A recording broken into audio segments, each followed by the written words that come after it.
Testing 1, 2, 3. Testing 1, 2, 3. You been kidding? Feel of madness. Yeah, backlog gets really big really fast. Testing 1, 2, 3. Yo, what's up, guys? Welcome back to Vencabot. Nioh 2 action. My name is David. Guys, last night was the Jazzy Online Fundraiser Tournament. Madness knows. Here goes nose. I'm exhausted. I'm tired. It was, I've never felt more tired after a stream than I did last night, but it was so much fun. We raised a lot of money. It was easily worth doing. Now we're playing some Nioh to kind of wind down a little bit. This is a game I love profoundly. It's, I wouldn't say it's the most chill game of all time, but it is a game that's really more engrossing mentally than, you know, all the hype that I get when I'm playing Dark Souls, like when I'm playing Third Strike. So let's look at our menu real quick. This is a game that involves a lot of menu diving, for better or worse. I feel like I already did this all, right? We were already good to go for menu stuff. How late was I up? Was the stream 7 hours? The stream was 7 hours, yeah. And 6 of the hours was the tournament, which is probably our longest ever tournament on this channel. We're making strides so that next week it's not going to be quite as long, because that was a little bit rough for a lot of people that had to kind of dip halfway through. It was kind of a drag, but I really didn't expect it to go that long with that many entrants. Yeah, I'm usually up until around 8 in the morning, Field Madness. Last night was no exception. I wake up for the stream here in the evening, and then I stream all night, and then I work all night on the stream, you know, off camera. Last night I was setting up next week's tournament and doing YouTube stuff for, you know, Third Strike in general. It's on YouTube, guys. Just punch in Vencabot in the search bar. We have tons of Third Strike, tons of other content on YouTube as well. But, yeah, it wasn't really that I stayed up extra late last night. It was just that it was so much energy last night. And when the stream was over, I was just like, I felt like I was dead. I passed out at the midnight Eastern. Now, where do you live, man? I'm here in Michigan, so I'm also on Eastern time. So yeah, I got rid of all my junk, looks like, which is good. Even my accessories or not? Yes. Cool. Soul Core is looking pretty well managed here. Seems that way. Awesome. Let's just jump into the game then. Let's go here to our new main mission. The sun sets on Mount Tenno. This is Mumio saying, it seems like Hideyoshi army with yokai in tow has suddenly appeared near the capital. Looks like Tokichiro raised himself quite a force. This is really happening very fast. Kind of a drag, it's happening so fast, plot-wise. And by the sounds of it, Akechi's troops have beaten a hasty retreat from their engagement out in the Western Territories. If the rumors of this grand reversal are to be believed, then it looks like a frenzied battle lies in store. Anyway, if we're going to avenge Lord Nobunaga, this chaos provides us the perfect chance. Let's head there and fast. Look, this is the demo stage. I feel like a way to cut through the tourney a little faster is to ignore losers until, like, the round before top 8, and to mostly ignore most winners. Exactly, yeah, here goes. That's what we were talking about. Yeah. Yeah, for the first time ever, here goes, we ignore pretty much all the losers. Usually on the stream, we stream the entire tournament, including losers, and if we have 16 players or more, I usually skip losers round 1 on stream. But last night, we had pretty much no losers for the whole tournament. All the way to the end until top 8. But it still was too long. In the future, we're probably going to cut down on, you know, winners round 1 and partially round 2 as well. In the south of Yamashiro province lies Mount Tenno, a mountain jutting out from the extensive plains where the Uji and Katsura rivers meet. It has long been a vital strategic location. Following the incident at Hanoji, Akechi Mitsuhide, without the benefit of any reinforcements, sought to use the terrain to his advantage, luring the large Hideyoshi army towards the marshes along the river. Anticipating this move, Tokichiro occupied Mount Tenno and deployed yokai to decimate Mitsuhide's forces. And with that, the decisive battle that would shape the future of the nation began. And this was the demo stage. Second losers was okay. First losers are expected to be off stream, I know. Our left flank has collapsed. That wretched monkey. Send reinforcements, now! Yes, sir. How can it be? Even with that beast in their ranks, how can they fight like this without an abundance of spirit stones? Doesn't he have an abundance of spirit stones, or is it the Hideyoshi army? Toshimitsu, the stones we seized from Lord Nobunaga. They What are about under it? lock and key, are they not?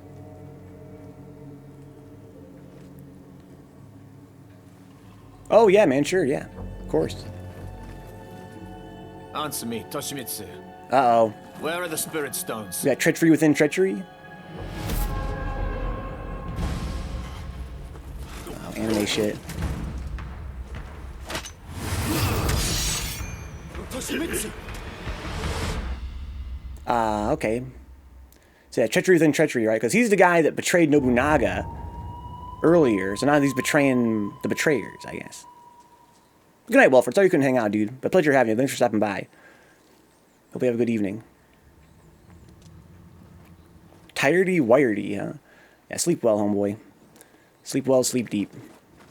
Feels the second losers was okay. First losers are expected to be off-stream IMO. I was talking with my guys, and I really feel like, you know, part of the point of this channel, part of its, you know, fundamental ideal is to put a spotlight on newer players and players that are coming up and players that are learning the game. So quickly, it's as if they're hardly human. You would be surprised how many players, or should I say, chatters come to me between streams or during the stream in the Twitch chat saying that they were inspired to play Third Strike because they saw another beginner in a tournament. They felt like, you know, helped them get that bravery, that gumption to try and fight themselves, you know. So I think that going forward, we're going to try and strike a better balance between, you know, showcasing newer players, showing the hype matches, you know, trying to, you know, do some coaching and stuff. But in general, yeah, we're going to stream less of the matches for sure. We're going to be streaming less of the matches going forward. But I don't want that to mean we're going to be streaming less of the newer players. This is a stage that, performance-wise, I felt was quite gross. You can see the shadows changing as I move the camera. This is what I saw in the demo, and I thought this game was going to be total ass, like the way it looks like performance-wise. I was hoping they'd fix these kind of bugs, and maybe they will one day. But I find it quite distracting in this stage. This is the demo stage, as Dix points out. What's up, Brian? Welcome aboard, man. This is the demo stage that I played, but this game, gameplay-wise, I fell in love with it from this demo. That's why I knew this game was going to be amazing. Even though, yeah, graphically, it's a little bit hit and miss. That's not even fair to say. It's been hit after hit after hit in this game. This is the only stage in the game I've played so far that seems a little bit rough. Now, this is the same stage as the demo, but I couldn't go here in the demo. So I guess they've changed the barriers somewhat. Maybe not. Or maybe I could go here in the demo. Yeah, this is the demo that me and Dix played, and I was like, wow, this is going to be the best game of all time. This got me really hyped for the, you know, to do a launch playthrough of this game, and it did not disappoint. I remember, you know, before the game came out, I'm sure Brian remembers this too, talking to my friend Dix about how, you know, I couldn't believe this game. The demo was so good, I couldn't even believe it. I couldn't believe that, you know, it could sustain this level of level design and enemy layouts. Like in the first game, its big problem was how boring the stages were and how repetitive the enemies were. Like they only had, you know, a couple enemies per stage in many cases. And this demo showcased so many different kinds of yokai and humans in one stage and made it so dynamic and fun. I thought to myself, there's no way it's going to be able to maintain that. They're trying to put their best foot forward with the demo, right? But no, actually it's done exactly that. This game has been exactly what it promised. And it's been stellar. What's up, Raz?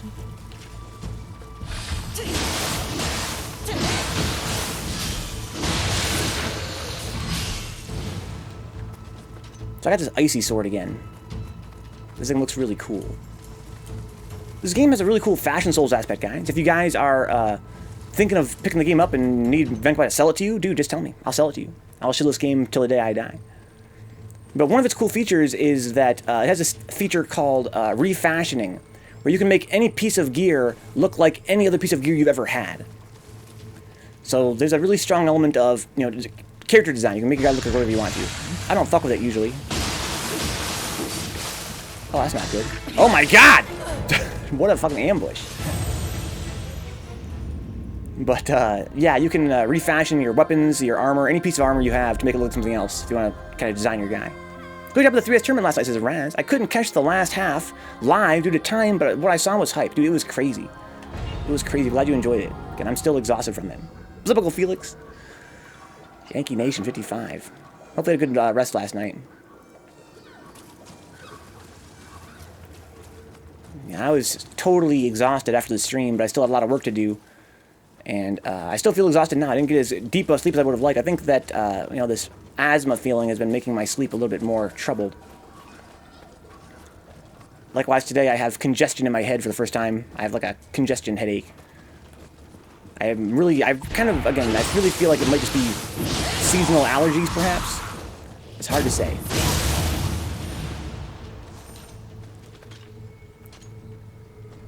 Okay. I have an arrow. I have a rifle. That's fine.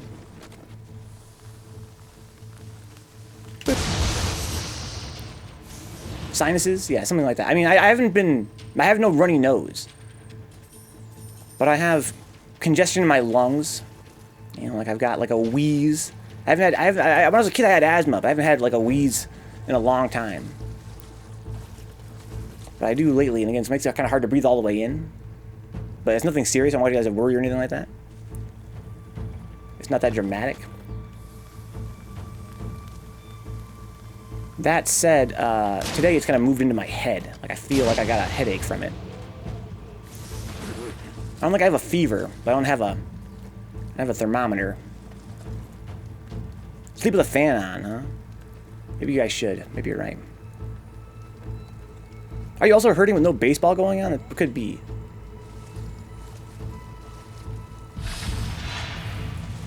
Okay, this is the guy that ambushed me last time. These guys are way scarier when they can survive a whole combo. Like, they're actually not that, I'm fighting them, like, in groups and they don't die from one combo. It's pretty spooky.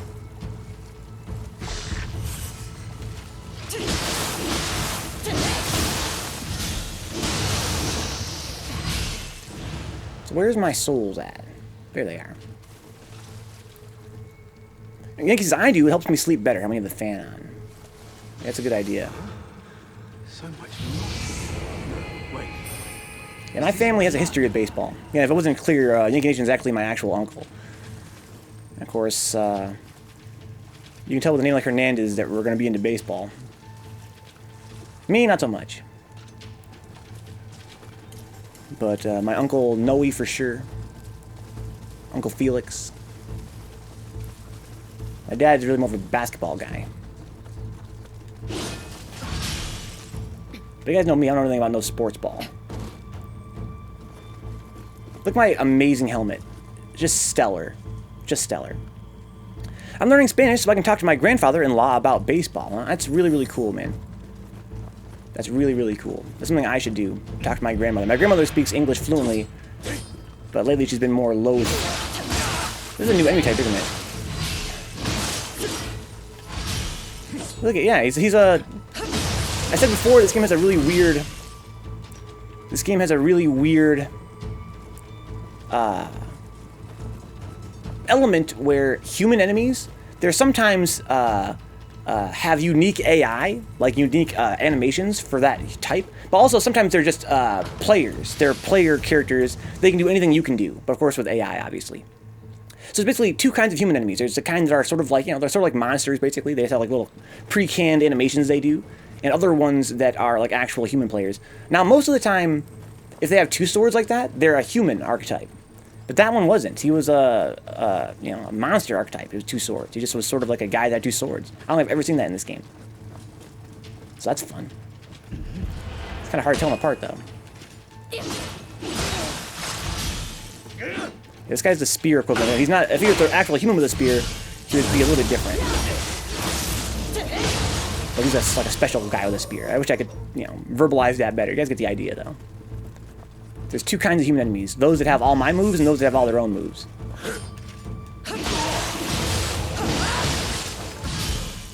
My dad's a champ in pool. I don't even know my dad played pool.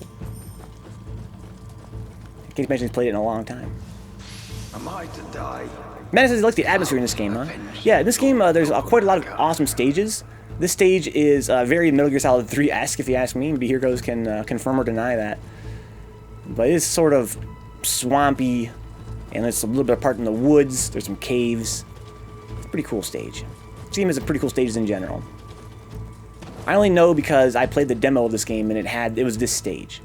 I actually haven't done this so far in this game. Is that a Kodama up there, or is that an enemy? That's a Kodama, and he's adorable. There's a guy right there, though. What's up, bro? Snipe? I can't be beat, huh? My dad's a pool champion. You gotta climb a tree to get your calorie mates. I'm actually gonna be streaming Metal Gear Solid 3 pretty soon here. I say, as though I don't have a million other games I want to stream. But yeah, we were doing a very slow but sure Metal Gear Solid series playthrough. We already did Metal Gear Solid 1 and 2 and Twin Snakes. So up next would be 3. You must challenge your father in pool, huh? Okay, so what am I going to do here? I've got magic I should be using. Let's just do that. He's weak to purity, I believe, so I don't have anything he's weak to. Let's just blast him with fireballs, I guess. Hold this shit, asshole. So fuck your horns, man.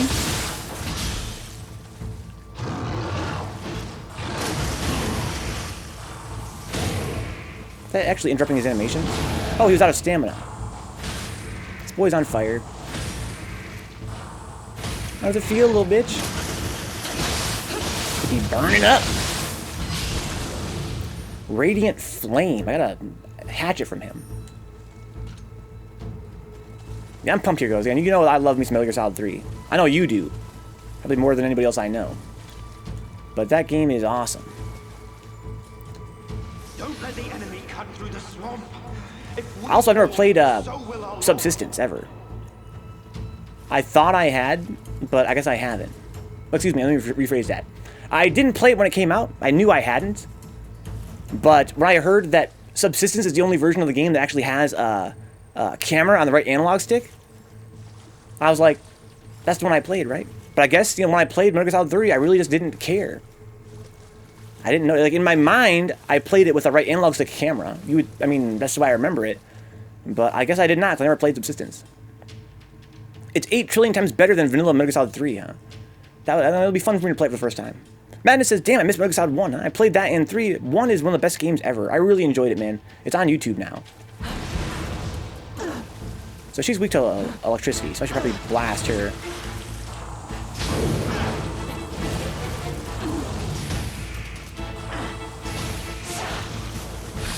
Oh no, what's that sound?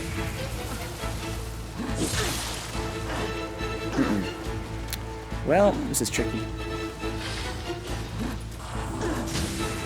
I need to fix my volume. It's like my volume's kind of soft. I think we'll follow one-man power trip. It's a pretty cool handle. This is tricky. I'm gonna do this. Oh no. It's okay.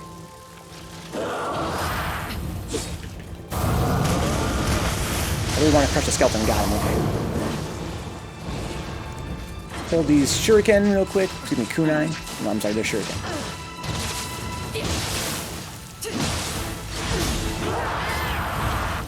Bonk, bonk. Oh my god. What a whore. Let me get the volume fixed here for you guys.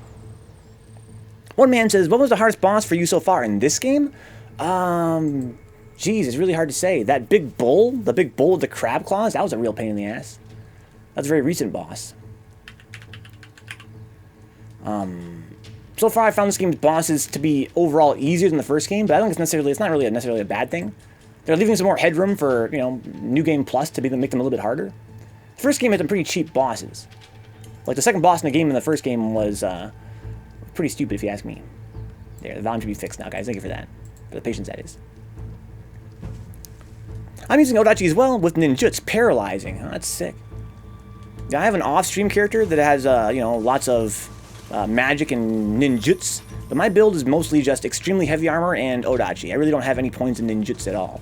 I'm trying to use these Onmyo magic spells and these shuriken to try and level up my ninjutsu and Onmyo. I want to at least get those skills that let you get more capacity on the skill tree. That'd be nice. But yeah, right now my character's pretty much only using a melee weapon. I'm kind of playing kind of Dark Souls style. Just slashing and blocking. And rolling. Those heretics. Because that wasn't in the demo. They didn't have a wire over there. I think this game is easier than Nioh 1, even with the new Dark World mechanic. I would say that the Dark World is overall more challenging than anything in Nioh 1, in terms of, like, PvE. I think this game, in general gameplay, like in actual, you know, in the actual maps here, if you don't mind my disagreeing, it's more dynamic. I would say it's more difficult. But to me, Nioh 1 was extremely trivial. Like, it was super, super easy until the DLC came around. Except for some boss fights. In this game, I found the boss fights to be easier than in Nioh 1. Speaking of bosses, I just hit my first brick wall, fighting Lord Munishige in a submission, huh? Yeah, some of those submission, like, human-type bosses are pretty tough, Raz. So are you playing, I forget, if you're playing Nioh 1 or you're playing Nioh 2? I think you're playing Nioh 2, right? Maybe I'm wrong about that. Overall, Nioh is very hard at the beginning, but it gets easier, way easier, at mid-game. Yeah, you're kind of new to the channel, of course, one-man powership, excuse me. But in Nioh 1, my whole strategy was to just, it was just to, God. use the axe in high stance, and then mash heavy attacks. And it seems like it broke the game. I found that very early on in the Nioh one, and it made the whole game pretty easy. Barely any new opponents, and every build is getting out of hand at some point, huh? Yeah, I've never really played these games that intellectually in terms of, like, builds, either.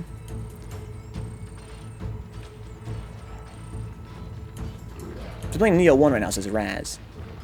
Got stuck at its first brick wall. Yeah, I'm not sure I did that Munishige fight, just because I didn't really fuck around with submissions that much. But what I find is, here's my advice, Raz.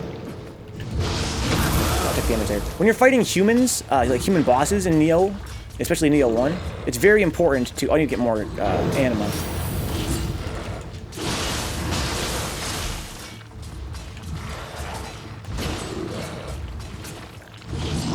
Oh shit, okay.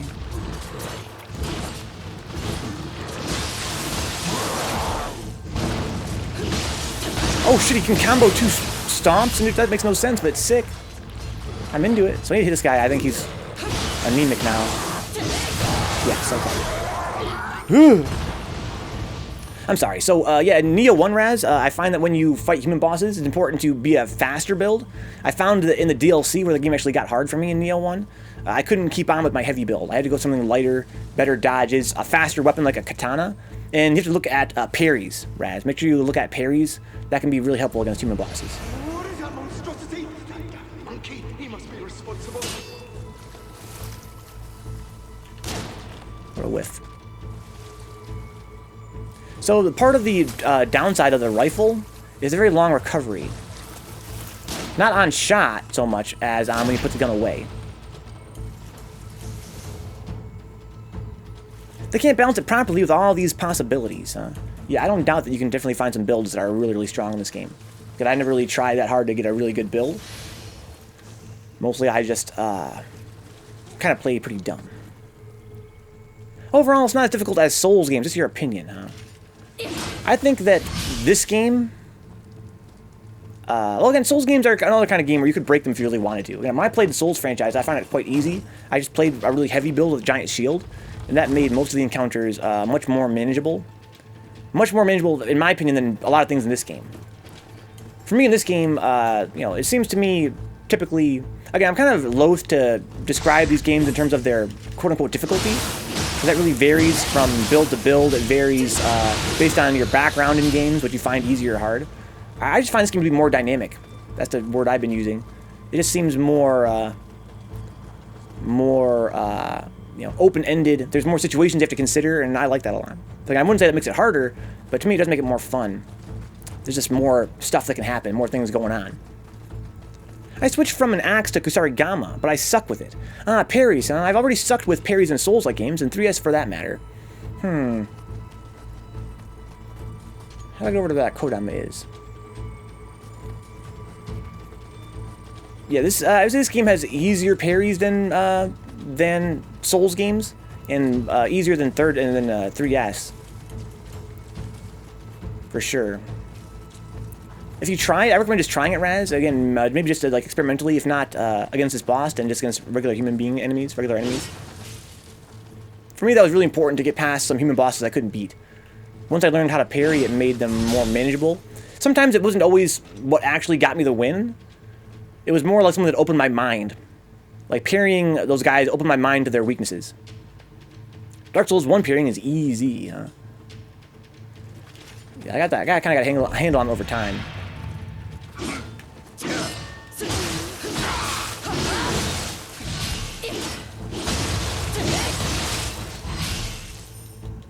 Thank you, Katie Wife. What's up, Katie? Dix agrees that Dark Souls 1 parrying is easy. This is a shirt my mom bought me. She's a huge Star Wars fan. I can even do it on strength builds, huh? I can have a smaller parry window. I didn't know that. But the more decks you have, the bigger your parry window is in Dark Souls. Many opponents are just copy-pasted from Nioh 1 with new move, like the red charge. Yes. Yeah, I definitely don't mind that. I definitely don't mind that. In fact, I prefer that. Nioh 1's biggest problem was the lack of enemy variety.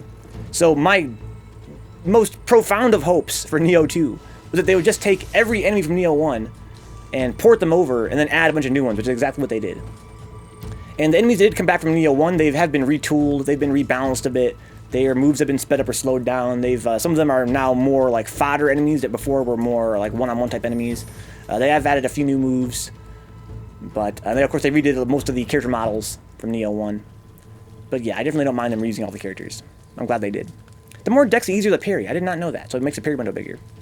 You guys seen the trailer for Mortal Shell? I haven't even heard of Mortal Shell. What's Mortal Shell? Welcome aboard, homeboy.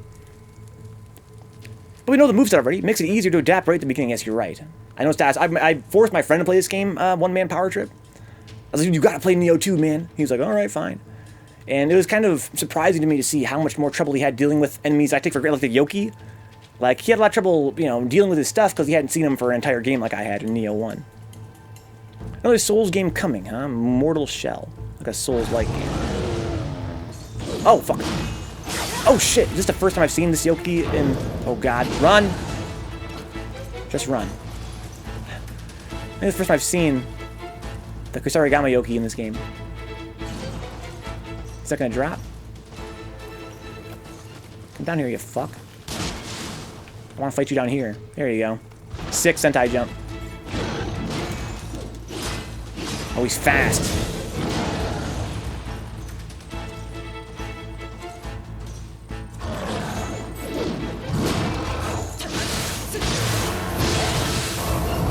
Fuck your key. Oh, man. Ugh. I've played all types of Souls-like games. I played Dark Souls 1, 2, and 3, and Demon Souls, and Bloodborne, Nioh 1, and I think that's about it for Souls-like games for me. The thing I hated so much about the Mortal Shell trailer is that it looked too focused on dodging, huh? Well, that could be their, you know, their gimmick, right? The thing they're trying to do to differentiate themselves from Dark Souls, which is not necessarily a bad thing. It sounds like it's not really, it doesn't really appeal to you that much, though, huh? Oh yeah, I played Code Vein, right? I played Code Vein as well. Surge 1 and 2, Code Vein, N 1 and 2, Nioh 1 and 2, Dark Souls 1 through 3, Bloodborne, Sekiro, and Lords of the Fallen. What do you think about the Surge one-man power trip? I think I'm playing that game soon. Lords of the Fallen was your first game and the easiest. Sekiro is the most difficult. It looked cool and all, but I hate that every Souls-like uses dodges like a character action game. Huh? Well, how about the Surge? Here goes. The Surge, it's a gimmick. Again, it's one of the things that differentiates itself from Dark Souls is that the dodges have no iframes in that game. That's really, it's one of its main conceits, is that it's like a Souls-like game where the dodges have no iframes. So it's more about spacing.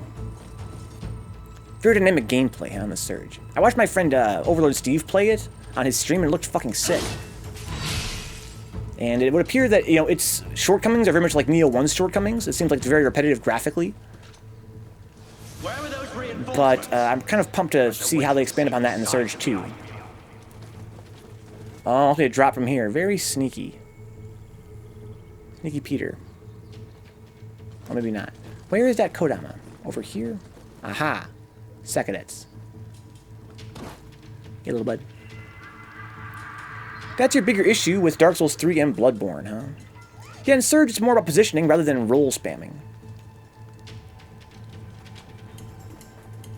People can panic roll all the time, huh?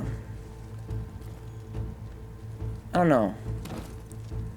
I think that was a thing I felt as a problem in Bloodborne. That was, of course, by design. They want to make the dodge really good in that game for the lack of shields.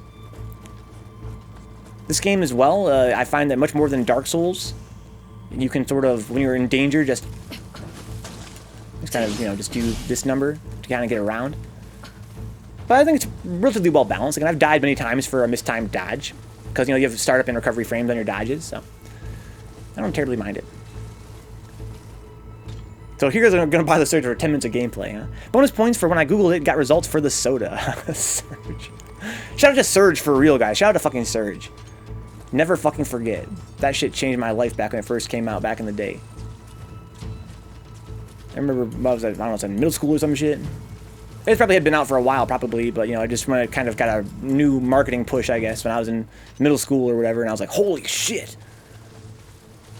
This shit is godlike. This is, of course, before the age of energy drinks. So they were like, yeah, it's got tons of caffeine. We were like, what? That's crazy.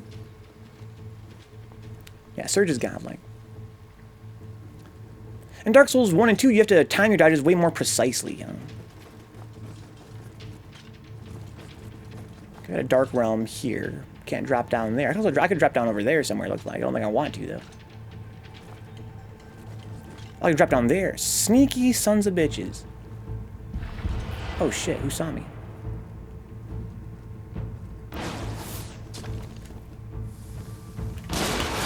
Ow. Ow.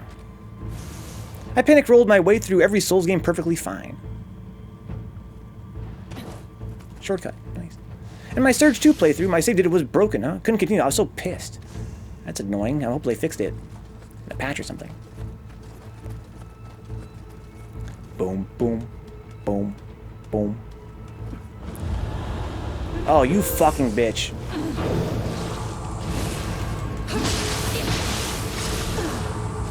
Oh, God! It's a new move she has in the Dark Realm, I think. Oh, God. Let me just run, to be honest. Come down here and fight me, lady. Oh, shit. Oh, that's very unfortunate. Oh, I'm still alive. Climb this, please. No, don't want to climb it. Climb it, please! Oh, my God!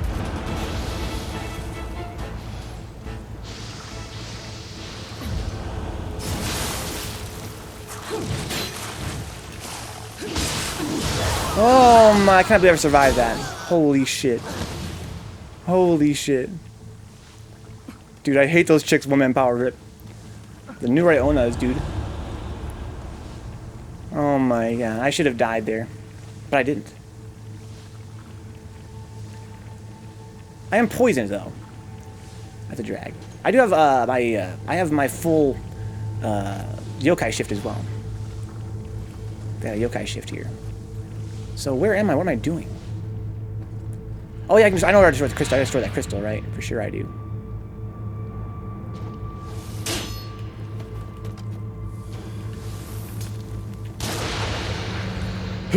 Her moveset's pretty good. You have to block, dodge, and run. Dude, that's what I love in this game, Power Trip. And that's one of the things I think was a huge improvement over Nioh 1. In Nioh 2, enemies are, you know, they have more variety to their moves that really reward you for exploring the game mechanically. I feel like in Nioh 1, the enemies were just too damn dumb. They were very easily bodied by, like, anything. This game, I find that they're more interesting. You have to kind of employ more of the game's tool set to succeed. And that's what I feel like they really improved upon in the DLC of the first game. So I was pleased to see that in this game, it's something that sort of echoes through the entirety of your experience playing. Radiant Flame, huh? Some Hadgets. Take this sword and give me something else. Man, the Surge looks so amazing, huh? Yeah, I think that I had some complaints with it aesthetically, but gameplay-wise, it looked really sick. Finally, a Souls game where you can misuse construction equipment. Yeah, one of my things about the game aesthetically that I found kind of obnoxious was that every weapon in the game was just a club. It's just a club. But, you know, they had to use your imagination. There's something aside from a club. They're like, this is a spear. I'm like, dude, it's a big blunt-ended spear. They're like, well, yeah, it's the aesthetic. Everything in this game is just like a big, it's like a big girder. And sometimes they would have like, you know, like they have like jet engines on them and shit. And none of them, they're not working because they're not plugged into anything. They're just usually, they're conceptually, you know, canonically, they're supposed to be pieces of like, you know, equipment that has been dismantled. So they'll have like a bunch of like switches and buttons and turbines and motors. And I'm just like, it's just a club, man. It's just a club. Okay, so last time in the demo there was a Gaki under here. I don't see a Gaki this time. Well, there's a skeleton there though, looking shady. Okay, well, I want to destroy this this crystal, but I don't want to get fucking wrecked. But I remember in the demo when I destroyed the crystal, these guys just died for some reason. Maybe it's not something that always happens. It's like he faded away. I've got a little bit of anima, not a whole lot. Excuse me, so I have to kind of be careful here how I do this. How come the fucking cat... oh, I'm sorry, it wasn't a cat. It was a Sudama after all. Kind of want to just be an asshole here and just go all the way in. Yeah, I remember, oh, Surge 2 had a big spider machine. I remember in Surge 1, my homie had to fight this, like, flying bug machine. I think it's called Firebug, and it was like, he had to fight that boss like a million times. What's my game plan here? Drop, falling attack, slice, slice. Do a slice, no, do slice, then do triangle, and then do my wall. Was it 3-venge? We're in there 3-venge. Oh, okay, that was enough. And they did both die. Okay. That worked out pretty well. Hasn't it been, homeboy? Welcome aboard. Goddamn Nioh. If she's gonna be out of stamina, I need to go the fuck in then, right? Yes. So I need to literally hold down the run button. Hopefully there's nobody gonna see me on the way there.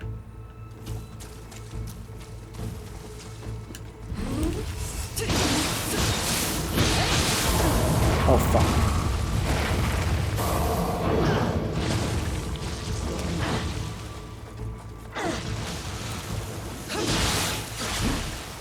I should have done triangle. So fast. You are done. I love that big wall, man. Wish I could marry that big wall. Just playing some 6 Nimmt on Board Game Arena with family. 6 Nimmt, huh? Never heard of this. I'm not really into board games, though, but maybe I would be if I could try it. What's the premise of it?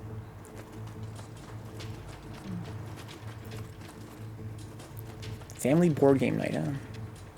Board Game Arena. Is that a digital game?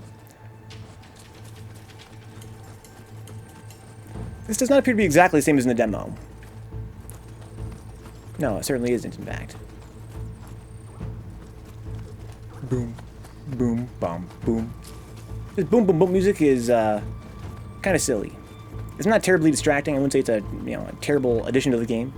Probably better than the silence, to be honest. But I kind of wish there was a little more variety in the tension-building music when there's nothing actually happening. Boom, bum, boom. It's a card game. It's really simple, huh?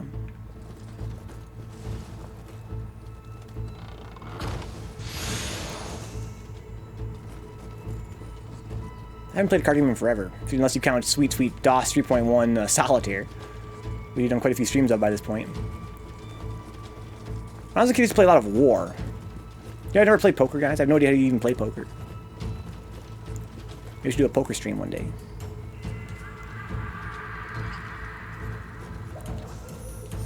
But yeah, I was thinking I played a lot of War. I heard that game was pretty dumb. As a kid, it seemed quite interesting, though. Yeah, look at this weird glitchiness with the shadows. It's pretty annoying.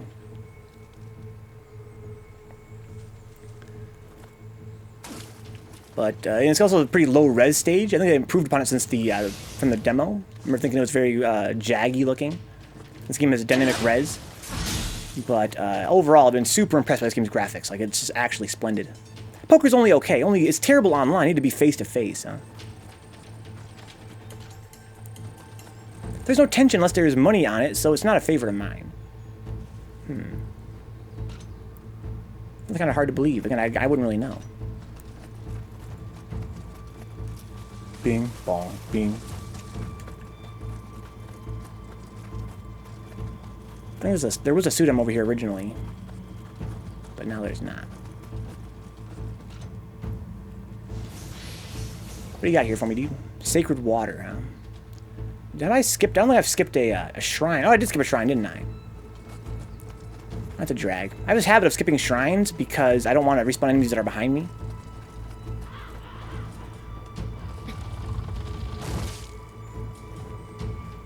I'm gonna have to go back for it.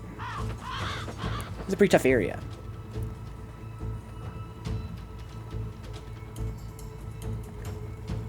What about Toilet Roll, huh?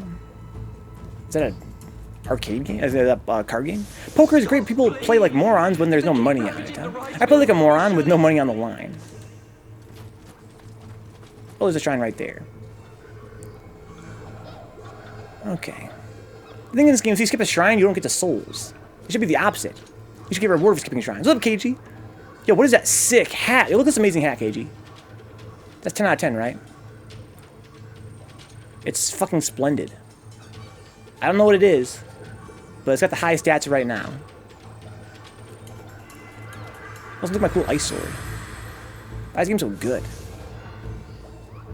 So I can't level up, but I also have plenty of hard souls, so I can level up. With no money on the line, says Here Goes, I take more risks than I would in a real match. Kind of like a fighting game. Looks like a villain from OG Power Rangers. I think it looks kind of like somebody from like Warriors of Orochi or something. Okay, so let's see here. So I want to use an item. Here we go. So I need 20,000 here, basically. Boom, boom, boom. Getting better, good stuff, KG. Happy to hear that. That's actually a huge relief. Hope I can make a muscle man in Surge, huh? I really don't remember. I think in the first Surge there wasn't even a character creator, if I'm not mistaken. I'm pretty sure there wasn't. It's kind of a drag. There wasn't in the first Nioh either. I have no idea about the sequel, Surge 2.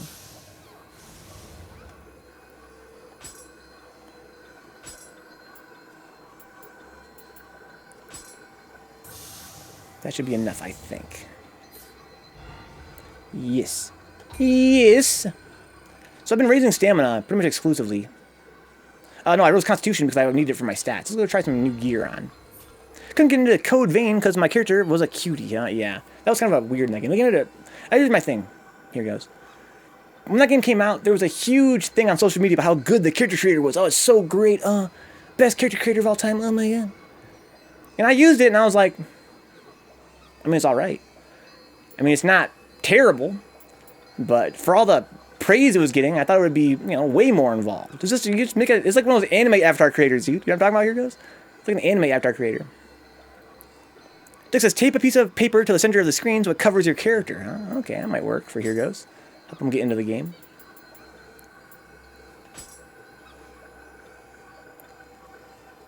Okay, what we got here? Uh-oh, Kamui. Where's Brian at?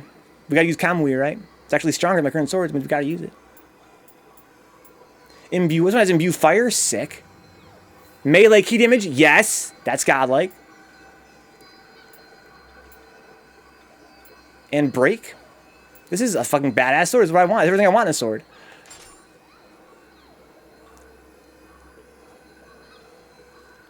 Kamui. Like a Newgrounds anime boy maker. Yeah, exactly. There's gotta make some sacrifice to play Code Vein. I really enjoyed Code Vein. I really enjoyed it. Going from that game to this game really emphasizes what Code Vein did right and what it did wrong. In my opinion. It's not fair to say right and wrong. I mean, what it did differently, right? What it did differently. I've really been, as someone that only ever played like Dark Souls games, going from Dark Souls to Nioh 1 to Code Vein to Nioh 2, it really goes to show how much breadth there can be in the Souls-like genre. There's so much that can be different between them. I like Code Vein, but was severely let down. I was quite impressed with it, quite enthused about it. I think that comparing to this game is not really fair, and they're very different. What I like about them is totally different stuff. But yeah, I liked it a lot. I'm glad I played it. No regrets. I'm really embarrassed to hear about the DLC, though. The DLC sounds fucking terrible. Sounds like they really screwed the pooch. Which is really annoying. So I got a hand cannon. I'm gonna keep my current one, I guess. Got this bow. It's actually got a couple bows. I guess I'll change my bow up. Smack my bow up. Lock it. Unlock this one. Okay, we got the way of helmets. So I got some new helmets here. Ooh, the Warrior Monks has actually got higher defense. What? It's actually heavier than this? What? Is that correct? Is that a fucking bug? Why? Is that an oversight? Why should that be 5.4 stones in weight? Let me read the description of this. A hood worn by Musashibo Benkei, who served Minamoto no Yoshitsune. Benkei was a warrior monk of formidable strength who became Yoshitsune's loyal retainer. He died protecting his master in a feat of bravery known as Benkei's Last Stand. The hood came to symbolize Benkei, and similar garments are adopted by warrior monks and swordsmen to be worn over the helmet as part of their battle dress. So there's a helmet under there. that's really heavy. Because it looks just like a ninja mask. In fact, it might even be a reskinned piece of equipment. But it weighs a shit ton. That's weird. This weighs more, though, and has more defense. What's this stuff here? Stalwart critical. What the hell does that mean? It means when I'm low on health, I can't be stun locked? Yeah. Okay, that's interesting, but not that interesting. Oh, it's defense +6 as well. Yeah, so let's wear this one. The Water Buffalo Horn Helmet. More elixir efficacy. Sick. Increased defense. Life gained. I'm trying to understand. Let's read that. Grants to specified bonus when you recover health. Oh, shit! When I use an elixir, I get increased defense? That's fucking sick. Alright. Plus, it looks goddamn badass. Okay. So I need what for this? I need more strength for this one. Yeah. Malefactor's queer ass. Poison resist, a little bit of life, and profligate sinner. This is a set bonus. This one's got increased attack and defense. Odachi. Oh, man. Okay, well, I'm gonna wear this. But I need to have more constitution and strength. Okay. Malefactor stuff. Gotta get more of this profligate sinner, but I need more strength. Horse guard gauntlets. Need skill for this. There's like a light piece of armor. Strong attack key consumption. It has defense +6, I see. That's why it's comparable to this. It's pretty good armor here. This one is less rare, I think. I think the dark blue is the more rare. Kind of, I don't really remember. Key recovery bonus on an Amrita gauge. That's cool. Okay, so there's a little more defense, though. And the greaves. So I need more strength and some constitution. But mostly strength for now. So I'm going to level that up, I guess. Purple is the more rare. I don't know which one's purple. I'm sorry, Raz. To me, they both look purple, to be honest. Just lighter and darker purple. Purple is more rare than blue. So when I was a kid, I had this fallacy, guys. When I was a kid. I believed this for years. I believed that purple was just the darker color. If you had blue and purple side by side. When I was a kid, people used to play this prank on me when in elementary school, where they would get two crayons or two colored pencils, or whatever, and they'd cover up the names and be like, yo, what color is this? Which one is which? And I kind of learned over time that purple was the darker color. But of course, there can be light purples, right? But the problem is now, when I see purple, I think of it as being like a darker blue, and I see light purple as being like pink. So that's kind of an issue. Not a problem, Raz. Dick says, yeah, bully the freak. You can't tell colors. Before endgame, it's all meaningless anyways, huh? Got the Kamui, son. That's not meaningless. That's fucking godlike. So I assume this is like a light blue. This is like a purple, I think. Hope. Maybe. Okay, so I got my armor. I need to level up my, my strength. Give me that strength. Need one more point in Constitution as well. Harassed my half-sister earlier by flooding her Discord with links to X Gon Give It To You mashups, huh? Well, why can't you harass us that way, Threevenge? Because that sounds godlike. So I need to level up my Constitution next. So I need a whole bunch of souls. Look at the familiarity or the number of special effects if you want to know the rarity, huh? Is it really based entirely on rarity?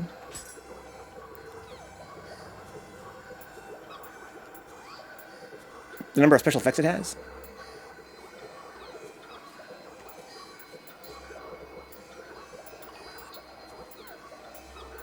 I don't think so. Kit R3, huh? To sort by rarity, yeah, there's that. That's what I've done in the past. Got some skill points, got some titles. Thank you, Vencabot, for the plug. Plug 1, plug 2. Special effects are a rarity, yeah, with the exception of inheritable effects, which don't count toward the total. I don't know if I'd buy that. Let's go have a look. So, these two both have the same number of effects. 3. But they're different rarities.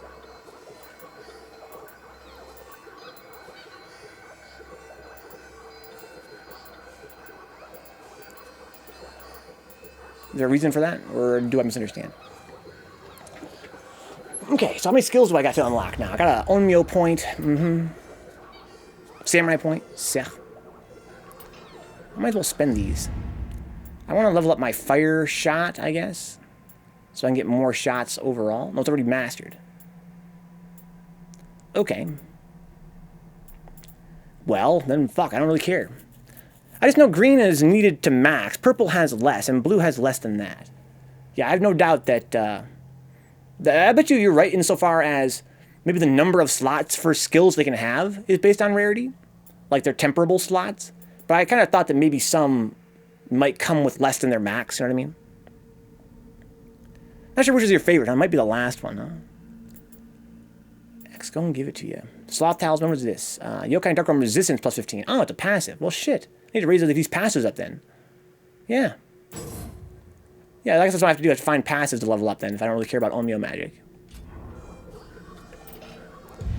What about over here? I have a goal, looks like. Round Carrier. Yeah. Yay, and I can use more cannon shots per dungeon. Yay. So Hero's got one too. Okay, cool. So I'm leveled up. Can I level up again by any chance? I got these luminescent shards. They're 20,000 each. These ones are 5,000 each, so no. Okay, fine. How do I look? Stellar. Amazing. Beautiful. 10 out of 10. What's that Kodam over there? It's pretty cool rice patties here. This game is so full of unique environments. Again, the first game was a huge problem. This game, they really resolved that in a big way. Nice Odachi, you big dum-dum. I'll use your stamina next time. Don't whiff. Bing, bong, bing. Lots of duders around here. In the demo, it was mostly yokai around here. But here we got hella duders. Boom, boom, boom. Again, this boom, boom, boom, boom is... It's a small issue. All my complaints in this game are all nitpicks. Which is, to me, indicative of how much I love this game.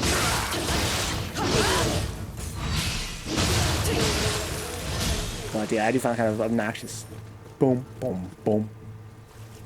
Yeah, it beats Total Silence. I can see what they're going for. You fucker. Oh shit. Oh shit. Jesus.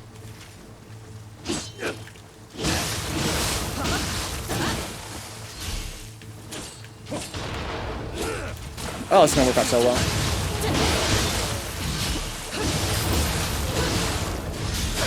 Okay. This guy's being a real dick and a half.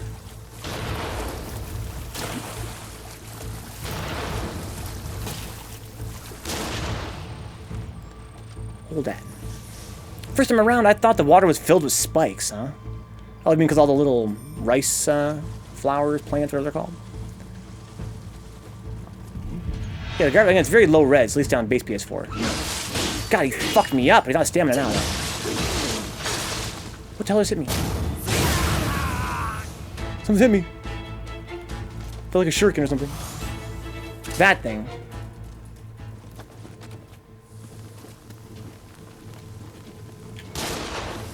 Ow. Fuck. Aim me into the damn sun. Fuck. Got a huge dead zone. It's very hard to aim, but I think that's by design. If it were any better, sniping would be too strong in this game. A bunch of people had graves in the very first one, and there weren't any enemies, huh? But what killed them? Oh, I gotta use my magic and shit. That's hilarious. Boop, boop, boop, boop, boop. Let's look at this Kamui. Kamui!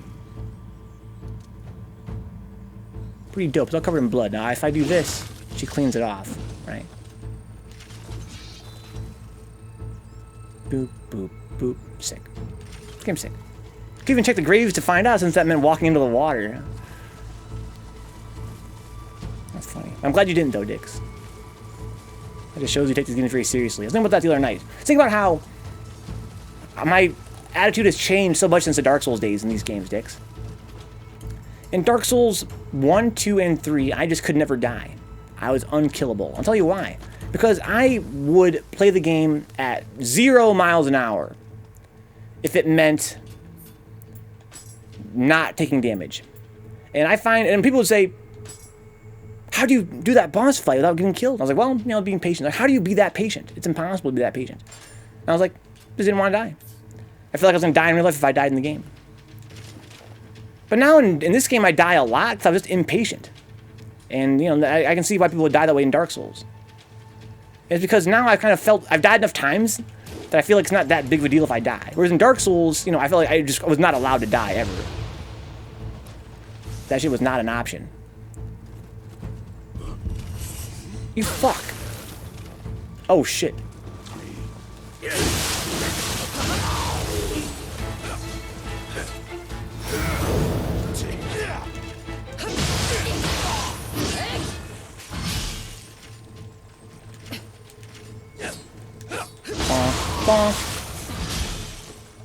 I mean, you made a grappler. Feels like patience kind of comes with that. Well, Alex is not really...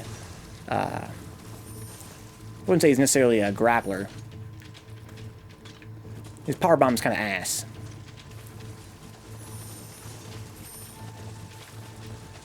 But yeah, I could play kind of slow with Alex, too.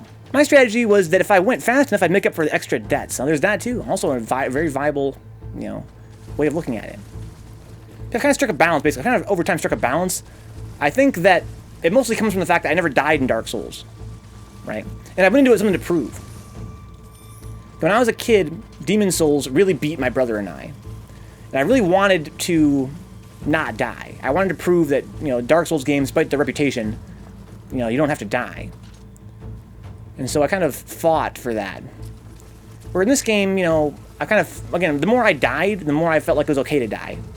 Whereas in Dark Souls, I died so rarely, it was never okay to die. A power bomb is still a power bomb. Still, what about that DDT, though? Yeah, what about that DDT, though? Maybe he was designed to be a grappler in some capacity. Again, I don't doubt that. Of course, he has a power bomb, right? Yeah. He's designed to be a grappler, but I don't think it really plays out that way. He's more of a striker. What's up, mutants? Hey, for the bits, dude. Hope you're having a mighty fine day so far. I'm loving this game.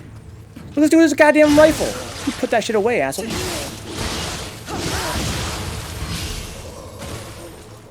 I would say that Q is more of a grappler than Alex is. That's my stance, though. What do I know? I have not a lot of experience with 2D fighting. Look at all these little spikes. I can see how Dix would be afraid to come in here. Yeah, the DDT is sort of like a grappling equivalent of a Tatsumaki. When someone told me that, it really blew my mind. They're like, the DDT is just like a Tatsumaki, but it gribs. And I was like, you're kind of right. Kind of right about that. But yeah, it's not really any good, if you ask me anyway. I just wish it did more damage. That's, I think, is the reason why playing Alex like he wants to grab you, it's not really the truth, because he doesn't get that much damage off of his gribs compared to a real grappler. Boop, boop. DDT, stun gun, and hyper bomb are more for casual play. Like, I'm not sure they're engineered to be that way. Why am I sparkling so much? Look at my sword. Oh, because it's on fire, right. It's a fiery sword. That's so cool. They look cool, but they're ass. The Vencabot t-shirt that my friend draw for us, if you guys have one of those, you're the few and the proud, because they haven't been on sale for a while. It's an image of Alex using SA3, because I played the game for the first, like, 3 months I played, I used only SA3. People in chat were like, stop using that super, and I was like, no, it's too cool, I can't stop using it. I finally stopped using it, Brian, when I was forced to recognize that I can stun gun on my wake up through Shoto low forward, and they can block, they can hit me out of the air before I can actually grab them. They can whiff low forward on my wake up and still jab me out of the air. And I was like, oh, never mind. I like to wake up with it, obviously. You know me. So it can't even really be used effectively against a strong player as a wake-up option. Because you can whiff something as slow as low forward and still be safe.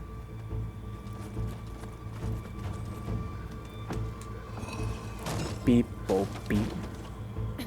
But it sure is sick. Also, I could be wrong about this, but to my knowledge, the damage you get off of it from the stun is not really that high. Like, it'd be cool if you could get, like, a really big combo off of it. Of course, you can get a big combo off it. It's a stun. But Alex is not really a combo character. So, although they are stunned, although you do get a combo, I find it to be not that rewarding.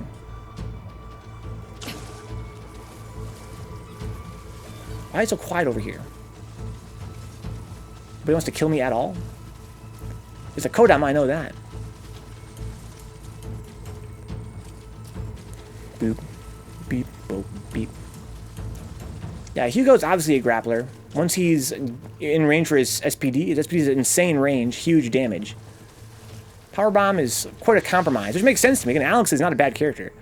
He has a lot of tools aside from his grabs, so he couldn't really give his grabs that much more beef, or else he'd be way stronger. Yeah, I kind of feel like compared to other characters in the game, his grab is not that much scarier. I almost kind of feel like... his grab is overrated. I really don't totally understand. I have to look at the frame data again. But it seems to me like when you're fighting Alex, you're really scared of his grab. But why is that? Why is it more scary than other characters' grabs? Yeah, he has a good Oki game, but so do a lot of characters. Is it really more scary? Is his grab more scary than other grabs in the game? Maybe it is. I don't understand how that is, though. It seems like his grab is the same as pretty much any other grab. You know, grabs are scary in general in 3S. I think not a lot of players recognize that, and something about fighting Alex that makes him sort of feel like his grab is like extra spooky. I never beat the stage, Dix. I just realized. I forgot. I never actually beat this demo. I got through this fort. That's as far as I got. So I feel like I don't want to drop down there. This is a new layout, though. Last time there was one of those weird multi-headed things up there. Why is it so quiet? Very big dead zone on the stick when you're trying to aim first person. Something on fire over there. Yeah, it is a little archer. And to my knowledge, Alex's grab does not do more damage or stun than other characters' grabs, and they don't have, you know, much more range, slightly more range than most grabs.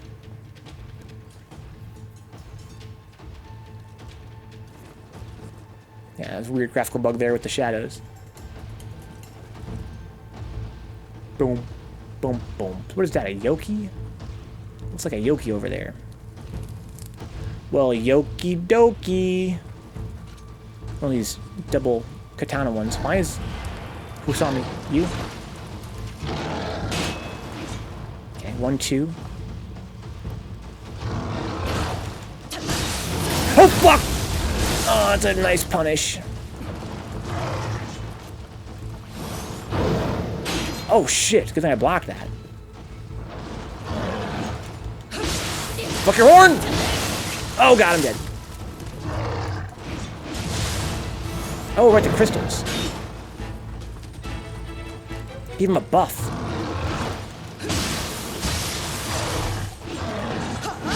Whoa. I feel like I need to use this more often. Like, seems like sometimes if I can't get a full punish like this, it makes more sense to just go for this. What a badass. Hello? Scampus. The Gowd. Scampus to Gowd. This game, I was really pleased to see that there's more benign yokai in this game, which makes sense, like, thematically. Because this game's about, you know, your character is half yokai, your mom was a yokai, Tokichiro, he has, you know, allies that are, you know, benign yokai. But the first game only had Kodama. This game adds Scampus and Sudama, which is cool, it's a nice variety. But you know, it would have been great if there was even more. Make it more of a mechanic in the game. Again, pull towards center.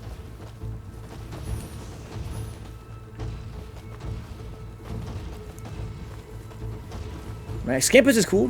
Sudama is cool. Kodama, of course, are cool. But it'd be cool if there was even more benign yokai. Just to kind of add some variety. Aren't the guardian spirits benign yokai? Yeah. Guess you're right, Dix.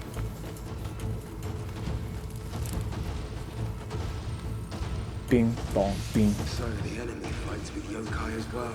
I'm not sure if they're technically qualified as yokai, though. The spirits don't.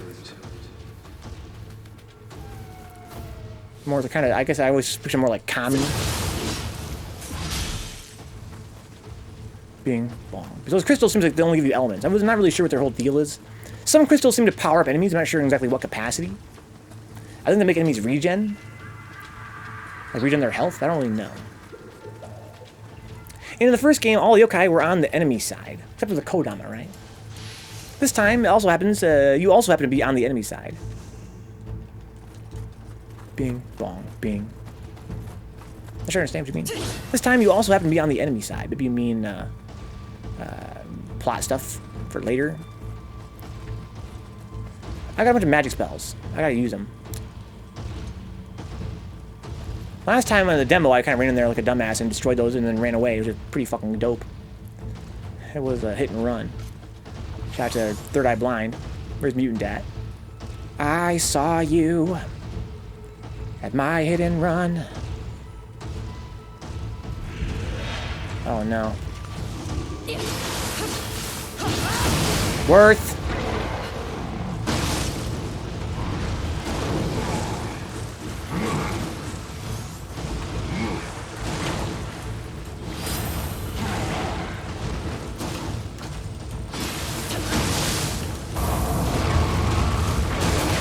That guy's dead now. Ouch. What's up, Josh? I started playing Ocarina of Time myself. Good shit, dude. Nothing makes me happier than to hear that, you know, watching the stream inspires guys to go back and play classic games. That's like part of the stream's whole shit. Just that the Spirit Stones seem to turn people into yokai, and you're on Team Stone. I see. So I guess that logic kind of gets thrown out in this game, huh? Yeah, they kind of hint at it a lot, Dix, but you're right. It's kind of weird. I guess you're supposed to believe that Tokichiro is using them the right way, and others are using them the wrong way, right? Until this point in the game where it's like, oh no, Tokichiro's been seduced by the power of the stones. It's like, well, duh. So is everyone that uses them. What's up, Swirly Glass? Yeah, I think you're supposed to believe up to this point that that Tokichiro is one of the good ones.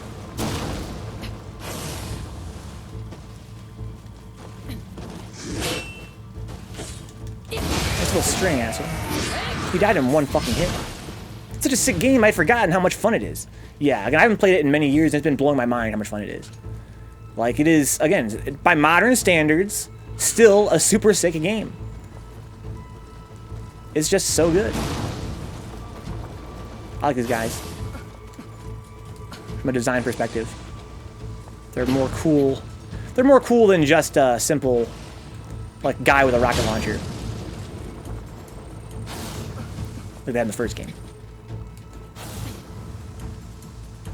I saw Third Eye Blind, ouch, live years ago at my local town, huh? Raz. That's why you're a young guy, dude. Shout out to Third Eye Blind. That was my favorite band growing up for many, many years. Yeah, dude, this game's such great level design through Revenge. It's really impressive. Sometimes I worry with Revenge. I suck this game's dick too hard. The y'all are getting bored of hearing it. But I want to stress to you guys. This game is amazing. Go buy it if you're into this sort of game, this sort of genre. It really is a masterpiece. It's not perfect. And it's got some issues with UI still. There are some elements I find somewhat superfluous, maybe even distracting from what the core of the game is or should be. But level design, enemy design, you know, the way combat feels, this game is amazing. I mean, Ocarina of Time, there's that too, dude. Fuck your arm. Hold a sacred arrow, bro. It's sacred. So I got enough for, hi there, big guy. God, that comes fast.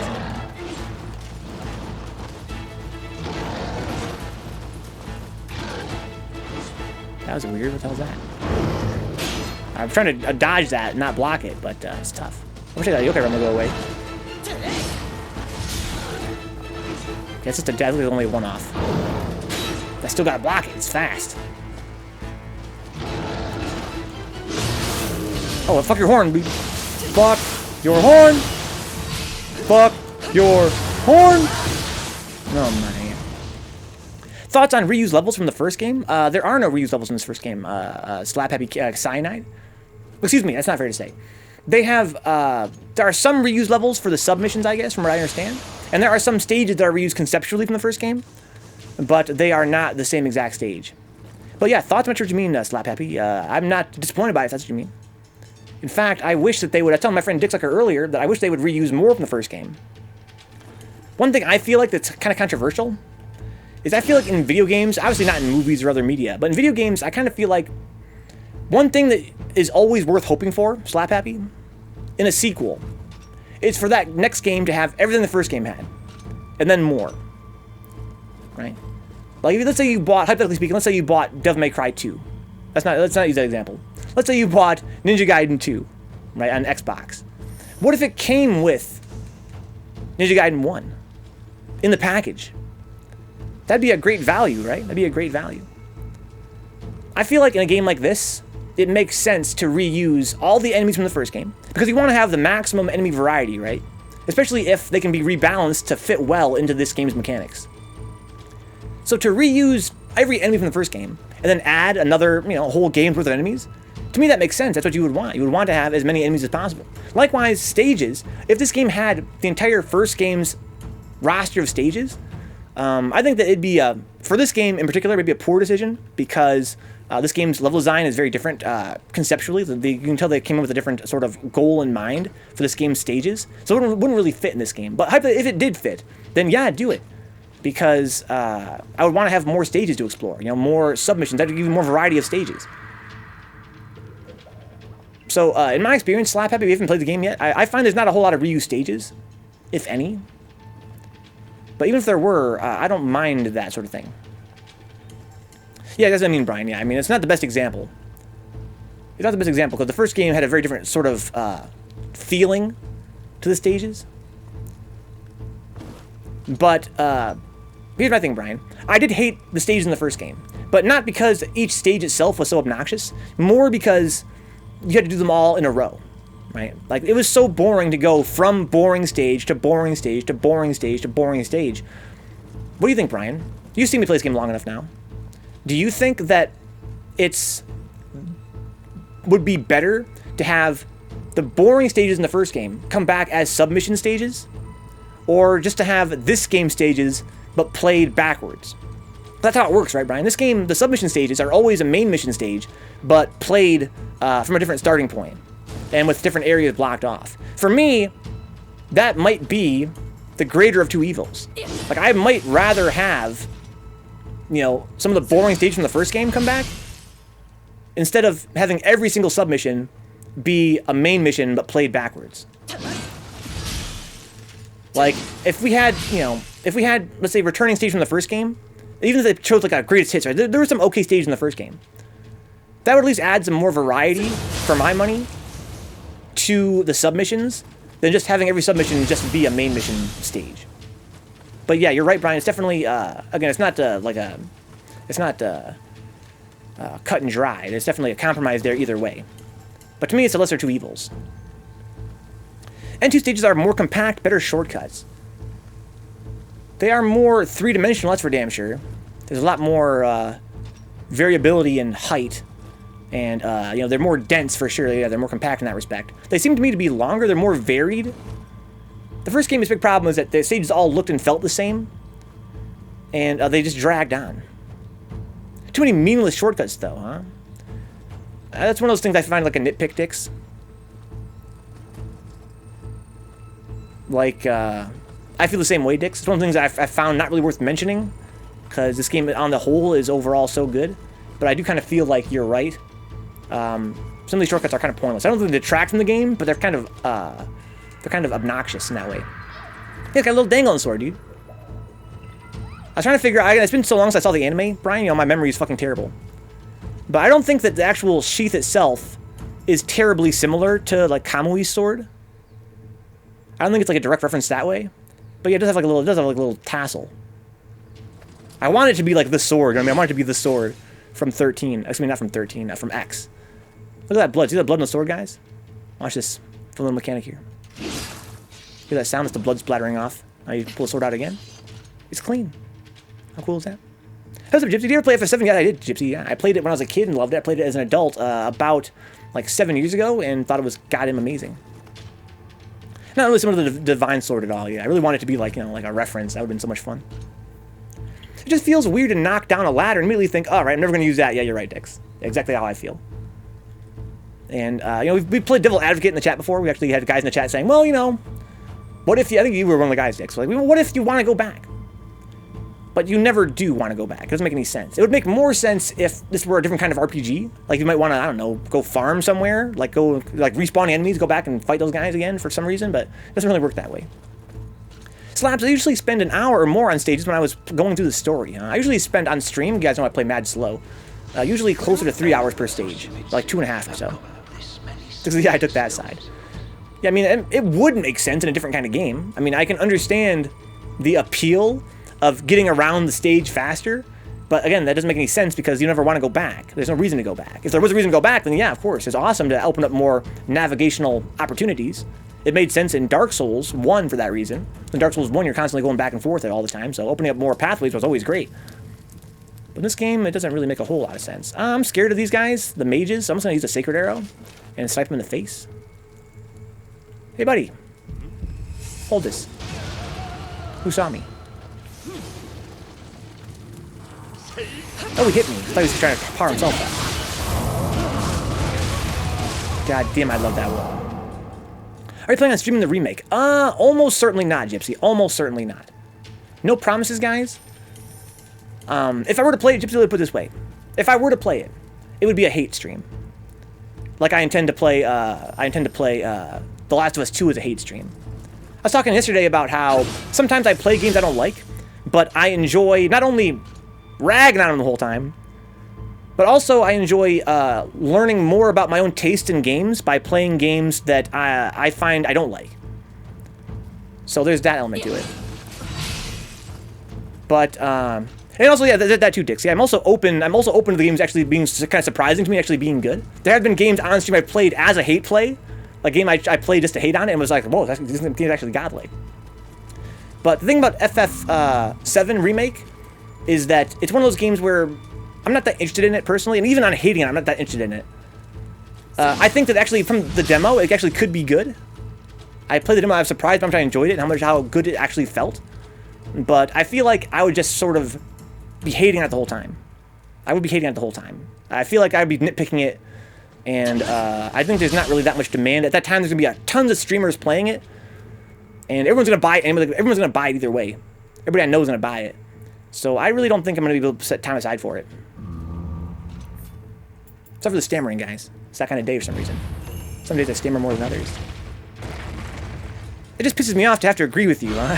I don't want to take that aside. Yes, Norikabe, yes.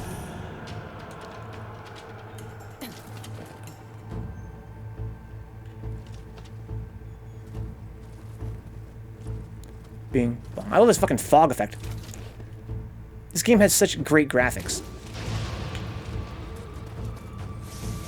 What the hell? Why is there a bunch of treasure in here? Oh, because it fell down that hole. Still seems weird. Yeah, my thing with Remake, 7 Remake, well, I have a few, things I've ranted before about it.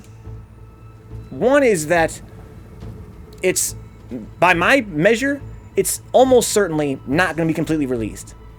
The episodic nature of it, and the fact that I think it's going to be a relatively big disappointment in terms of, across gaming culture, across, the community, so to speak, that they're not going to be able to sell a third game in the series. I think the first game's going to sell bonds or balls. Here's my theory. This is my theory, guys. It's only a theory, though. First game's going to sell bonds or balls, right? And everyone's going to love it. It's going to get 10 out of 10 scores everywhere. But then by the time the second game comes out, people will have had the time to look back on the first game, and it'll be looked on much less fondly by that point. This will be, maybe a year and a half, 2 years later. And the second game is going to sell not as well as the first, probably maybe even close to it, but it's going to get torn up in reviews. for being, you know, much less ambitious in the first game. And I think that by the time the third game is supposed to come out, it's going to either not come out at all, or they're going to have very little resources to invest into it because they're going to feel like, you know, it's not going to sell as well. My expectation is that if we do get a third game, which I doubt, personally I doubt it, it's going to be much less ambitious. It's going to be much cheaper in feel. Everybody else is going to go home, going to be home in quarantine, relying on some Venka entertainment, huh?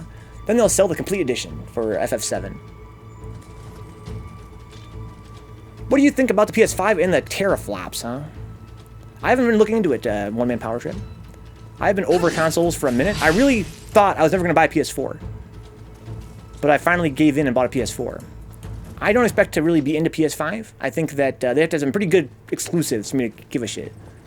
I'm really more of a PC kind of guy. 2 teraflops less than Xbox sounds huge to me, huh? Well, here's the thing, One Man Power Trip. I don't know what the fuck a teraflop is, for one thing. I'm a pretty big nerd. So you'd think I would know if anybody would know what that meant. 2, just look at the Switch. The Switch is probably the sickest console this generation, despite the fact that it is technically inferior, dramatically inferior, technologically speaking. And it's just because, you know, the console, its power doesn't matter as much as the quality of the games matters. That goes without saying. But I think that, you know, although it's well understood that that's the case, it might be less understood just how dramatic it is, like how little it actually matters. And finally, you know, we've seen technologically inferior consoles before, like in, you know, the GameCube generation. You know, they've succeeded where their more powerful counterparts have failed. Again, mostly based on the quality of games, or the number of games in case of the GameCube. So that was a situation more like this one, right, Power Trip, where the difference in power is relatively small. Same with Xbox 360 and PS3. The PS3 was way more powerful. But it didn't really matter because Xbox 360 had better games. But yeah, if we're talking about a difference that's going to be between PS5 and PS4 in terms of power, it's going to be small. It's going to be a small difference. That's what I mean, Power Trip. GameCube was the strongest console that generation, I believe, right? Or at least it was stronger than the PS2 was, performance-wise. But PS2 outsold it gangbusters.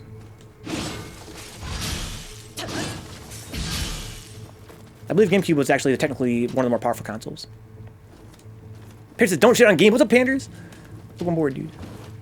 My point is that if it's between PS4 and Xbox, you know, next Xbox, that's going to be PS5 next Xbox, it's going to be a small performance difference, and that difference is going to make very little impact. Let me rephrase that. No impact, certainly, on the games that are released. And I'm going to say this, the console's performance is not going to be a deciding factor. Which one is the success? Yeah, exactly, Raz. Yeah, it was much harder to develop for the cell architecture. Yeah. One of the reasons that Nintendo shifted back to creativity, yeah, but Sony and PS stands for power. Xbox was more powerful than the GameCube. Yeah, it wasn't the strongest console of the generation. I kind of realized that halfway through my little spiel there, Brian. So I had to backstep, saying it's one of the most powerful consoles. It was more powerful than the PS2, though. I think Xbox was the strongest of that generation.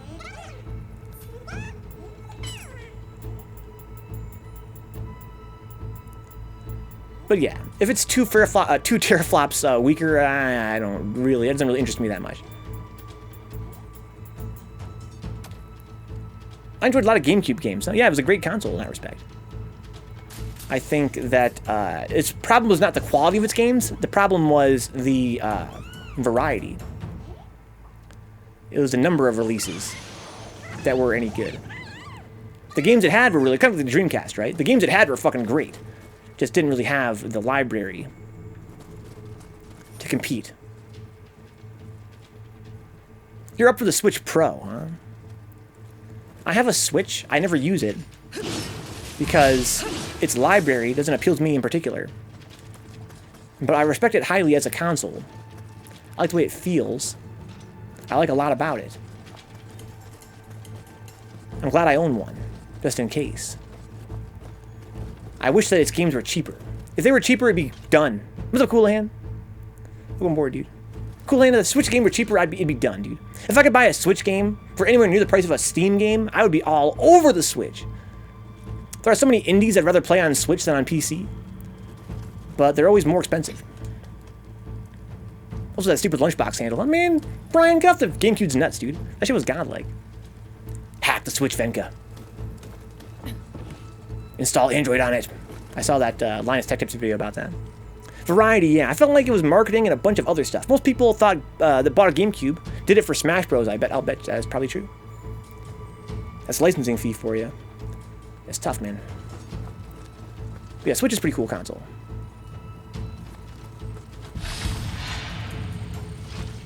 Hey there, but I didn't even see him after he got up. He blended in. Easily your favorite.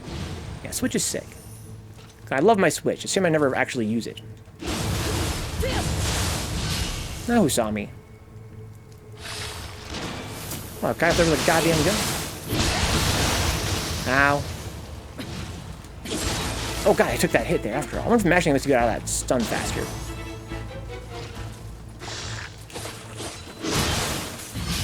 Oh my god! Nioh 1! Oh my god.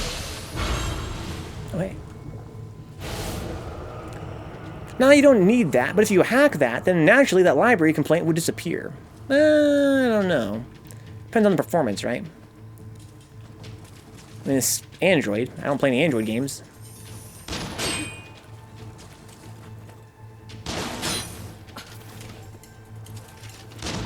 Ow.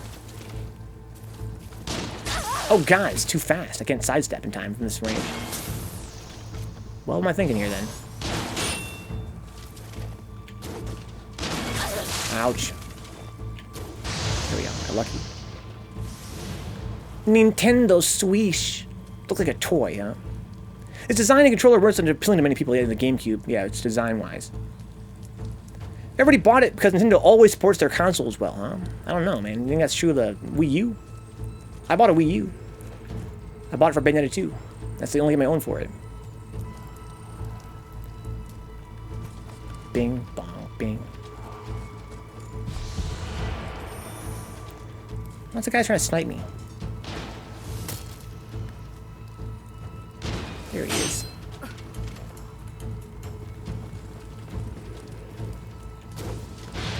Oof, what a shot.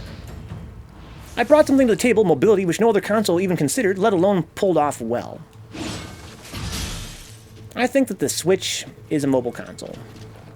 If you look at it performance-wise. I think it's more of a mobile console you can plug into a TV. I think that I think Nintendo's big success with it is that their mobile consoles have always been so good. They've always been so good. If you could plug a goddamn DS into TV, it probably would have been, even bigger than it already was. I think that when you get a Nintendo console onto your TV, then it's a guaranteed success. Breath of the Wild, Skyward Sword, Bayo 2, Mario Maker, Mario Kart, Mario Party, off the top of your head, huh? Boop, boop, boop, boop. Breath of the Wild, Skyward Sword, Bayo 2, Mario Maker, Mario Kart, and Mario Party. Yeah, but that's off the top of your head, right? Like, name a few more. Because, I mean, if you look at the PS3, or the Xbox 360, I mean, you could probably make a list of countless games that were super, super fun and worth playing, worth buying. Whereas, naming 7, that's great. But those are the only 7 you got, then that's kind of a drag. Call of Duty, my duty. I need to use some spells and shit. Oh shit, who just saw me? Everybody's seeing me, dude. Stop looking at me. Controller's like a dick, though, huh? I don't really mind it that much, but it's one of those things that you can really, you would really call it a major failure, right? So it's one of those kind of things. It's not really a small. Having a good controller is not really a thing you can overlook. And it was okay, but you really want to be better than okay if it's your controller you're going to spend the entire time playing your game with. Switch has a similar problem. Thankfully, I have this amazing dongle that lets me use my PS4 controller on my Switch. Super Mario 3D World, Toadstool Treasure Finder, Yoshi's Epic Yarn. Was Epic Yarn any good? You play Epic Yarn, Brian? What's up, Apples? Is this a Devil May Cry remaster? This one? No, it's not. This is the Onimusha remaster. Splatoon, Super Mario 3D World, Pikmin 3, Donkey Kong Country Tropical Freeze, Super Mario Galaxy 2, Yoshi's Woolly World, plus good emulation for older consoles. All this is true, you're right.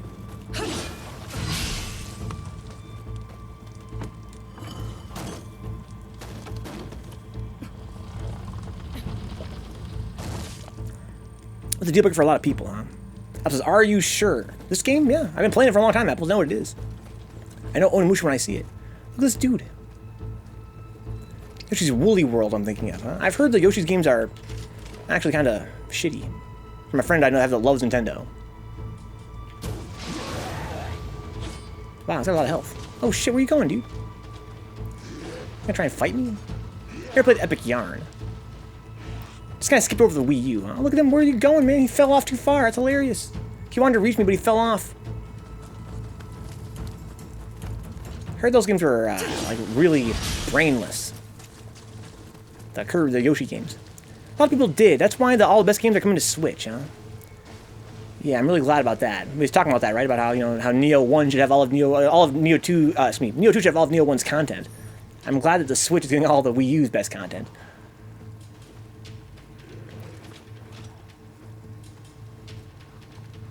Why is this guy in here by himself? He's not. Oh, I'm dead. I cannot believe I got killed by Gaki. I didn't quite die yet. Run! Where's my heal, man? Oh, no. Oh, no. Oh, he didn't see me. Oh, shit. The other guy saw me over there. Jesus. It was brainless if you weren't trying to find all the secrets, huh? As long as you enjoyed it, Brian, it's good enough for me. Yeah, I feel like, you know, that doesn't... Just hearing you say that doesn't really mean much to me. I don't really know how the gameplay plays, but if you enjoyed it, it must have been good in some capacity. I don't fault anyone for not wanting a Wii U, but they definitely did their best to make a fun console. Hardware got in the way.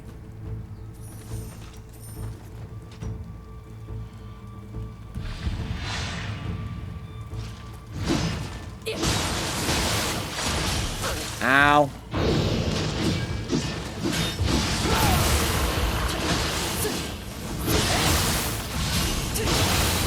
Oh, fuck. God damn. Don't you love it when the demon babies try to eat your legs? Dude, I hate when that happens. So to my original point, Ninty always supports their consoles well.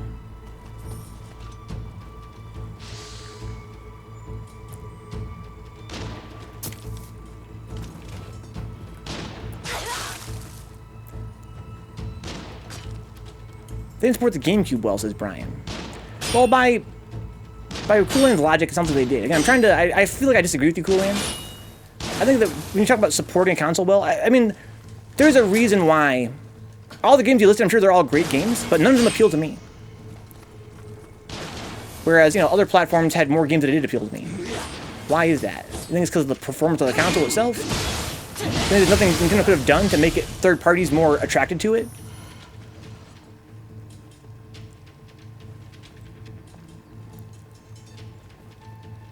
It was just Pikmin 3, my god. Their library was definitely supported, they just didn't care about Western audiences still for most of its lifespan. They supported it well with first-party titles, it sounds like. I mean, I'm sure they're all great games. But couldn't they have done more? Couldn't they have supported it better? Couldn't they have, again, made it more appealing for third parties? Couldn't they have done more for people like me that bought it to put more games on it that I cared about? What would they do besides release lots of fun games? Well, I don't know, lower their licensing fee, offer more support for, again, third parties, more incentives. I bought it because I want to play Bayonetta 2. But I found most of the games that came out for it were, you know, not aimed at me, demographically speaking. I felt sort of, you know, in that respect, sort of, you know, abandoned.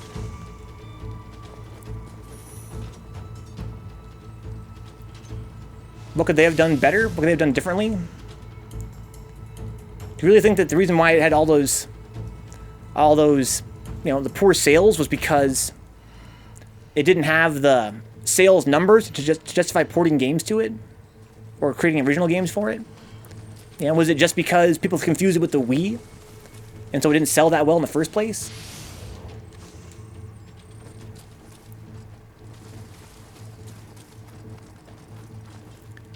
I'm surprised you have no interest in Super Mario 3D World. That game is super good.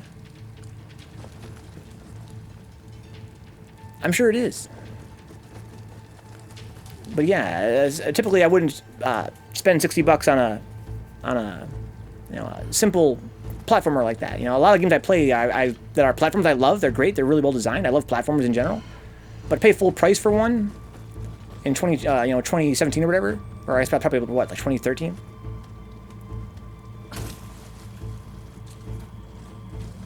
People totally just thought it was like DSi versus DS versus DSXL, but with the Wii now. Yeah. Oh no. Hold this. Hold this.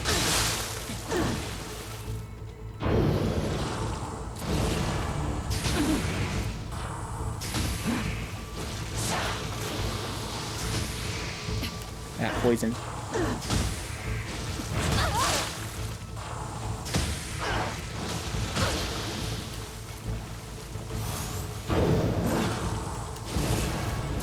I'm in the wrong stance. What the fuck?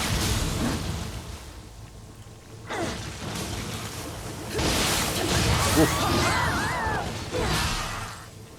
Yeah, I mean that's something you hear a lot about the Wii U. That people thought that it was a Wii, and again, I was working in electronics at the time, so I know people had no idea what it was. Did that trigger a chain reaction where nobody bought it, so nobody wanted to make any games for it? There's so much to do and find in that game, though, and some of the stamps are really well hidden. It didn't feel like a simple platformer to me. Oh no, dude, I don't doubt it. I don't doubt it. I just mean, mechanically speaking, it's a pretty simple game, right? Again, I'm sure there's a lot of depth in the, in the playing experience, but in terms of mechanically, it's just like a typical Mario game, right? And just really simple, running around, jumping on stuff. And that's a great formula. It's one that I've played many times in a lot of classic games. I don't doubt that I would enjoy it a lot, but to pay $60 for the privilege, it seems kind of like a stretch for me personally. I enjoyed 3D World as well, but yeah, probably 95% of the levels aren't challenging. Unless you're doing multiplayer, then it's fucking hard. You have to kind of coordinate with your homies. This is as far as I got in the demo of this game. This is all new territory for me. Yeah, I guess what I'm trying to say is that when I say a simple platformer, I mean that I've played so many platformers in my life that, picking a new one up, I don't doubt that I would enjoy it, but to me, there's so many other games that I would rather spend my time on.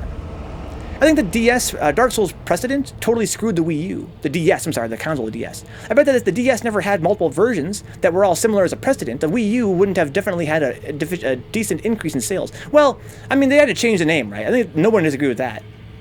It was a very poor choice in naming. That was a huge mistake by Nintendo to call it that. In their mind, I'm sure they thought, well, let's brand it as a Wii, because the Wii sold so well to non-gamers. We'll call it a Wii to have that same sort of, let them know that it's more of that. But they confused people by calling it that because people thought it was the same console, and they already owned a Wii U, essentially. Secretly a Smash Bros. Game, huh? Screw everybody by messing with the platforms, yeah. Yeah, I don't doubt that I would love 3D World. Oh shit, he canceled. I want to just use my wall. I'm so scared.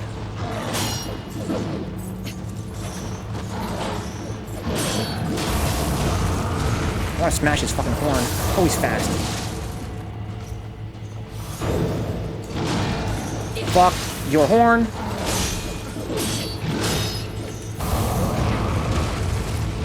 I hit him, I think, 3 times.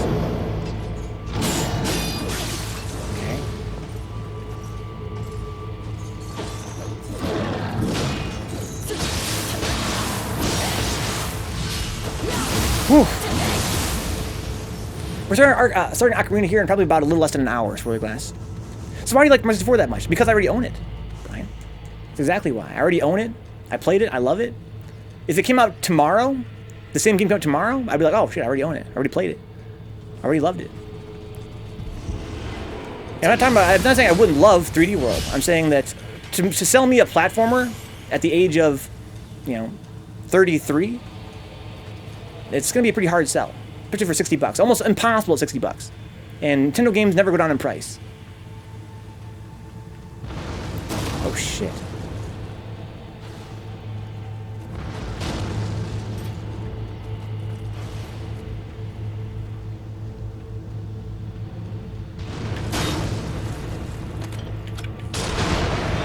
Jesus.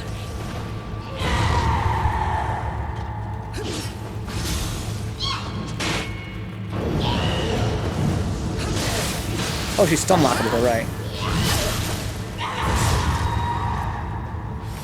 Maybe in mid or low stance then.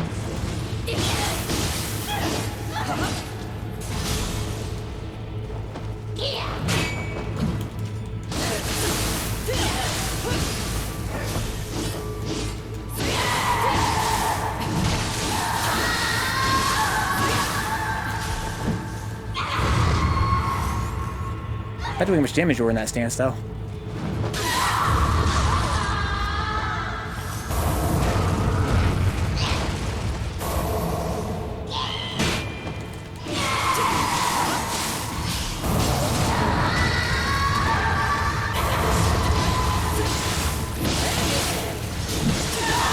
Oh my, oh, she's still alive, fuck, oh, she's dead. Oh, she's not dead yet. Oh my God.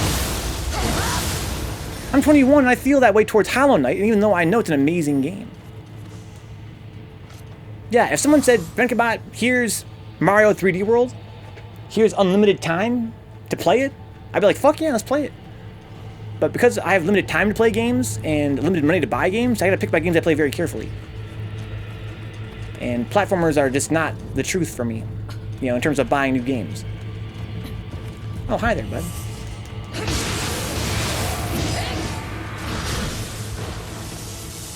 Oh, this guy's, we've got a Biwa guy over there.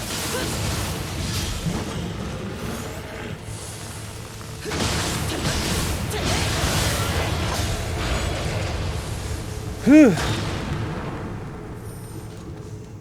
There are a lot of games out there I'm sure I would really enjoy if I had, you know, the time to play them and the money to buy them.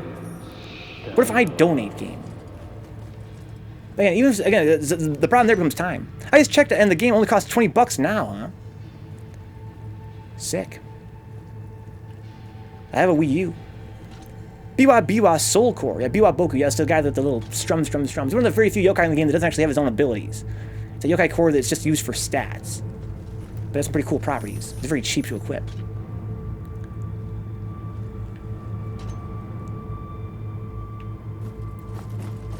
There's treasure over there.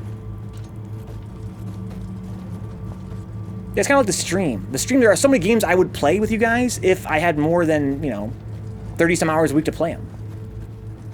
So I gotta kind of choose my games kind of carefully what I play, which means I don't get to play a lot of games that I fucking would love to play. And again, that's why, you know, when I'm choosing games, it's pretty tough. That's why I don't buy a lot of games I'm actually very curious about.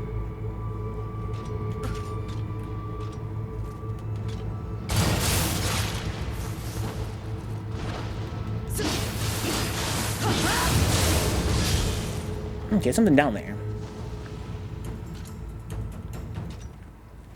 Yay! That's probably the boss up there, I'll bet you. Yep. Looks like next week's game will be Beholder for me. It could be interesting, huh? What's Beholder? Time for Venka hold. You know, dude, it's time to have some holes, man. There's gotta be some cool secrets down there, you would think. Oh, there's a shrine right there. Okay. Play it on stream after you finish Zelda. Problem solved. Problem solved. After Zelda, guys, we're going to be playing Sonic the Hedgehog Labyrinth, followed by Sonic 3D Blast, followed by Sonic World on Sega Saturn. After that, I don't know what. Started reading the Trial by Franz Kafka.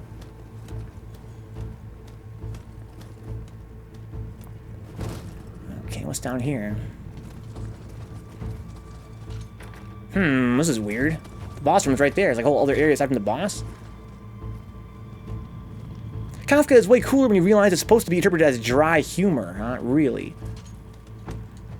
I never read Kafka. I'm just kind of surprised to hear that from the reputation he has.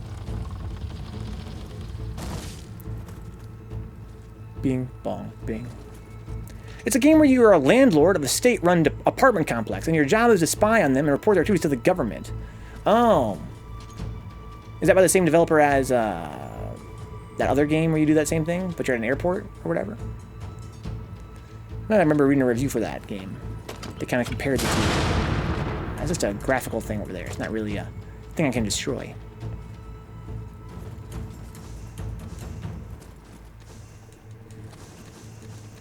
Papers, Please. Thank you, Panders. Yeah. I think I remember hearing a review that compared those two games as being from the same creator.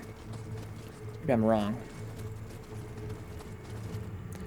What's up, Meyer? It's very so unlikely Ninja Gaiden 4 is coming out, but I really would like to see one if it ever will. Ninja Gaiden already made a trilogy. Meyer, I love Ninja Gaiden, dude. It's one of my all-time favorite franchises, especially the reboot games.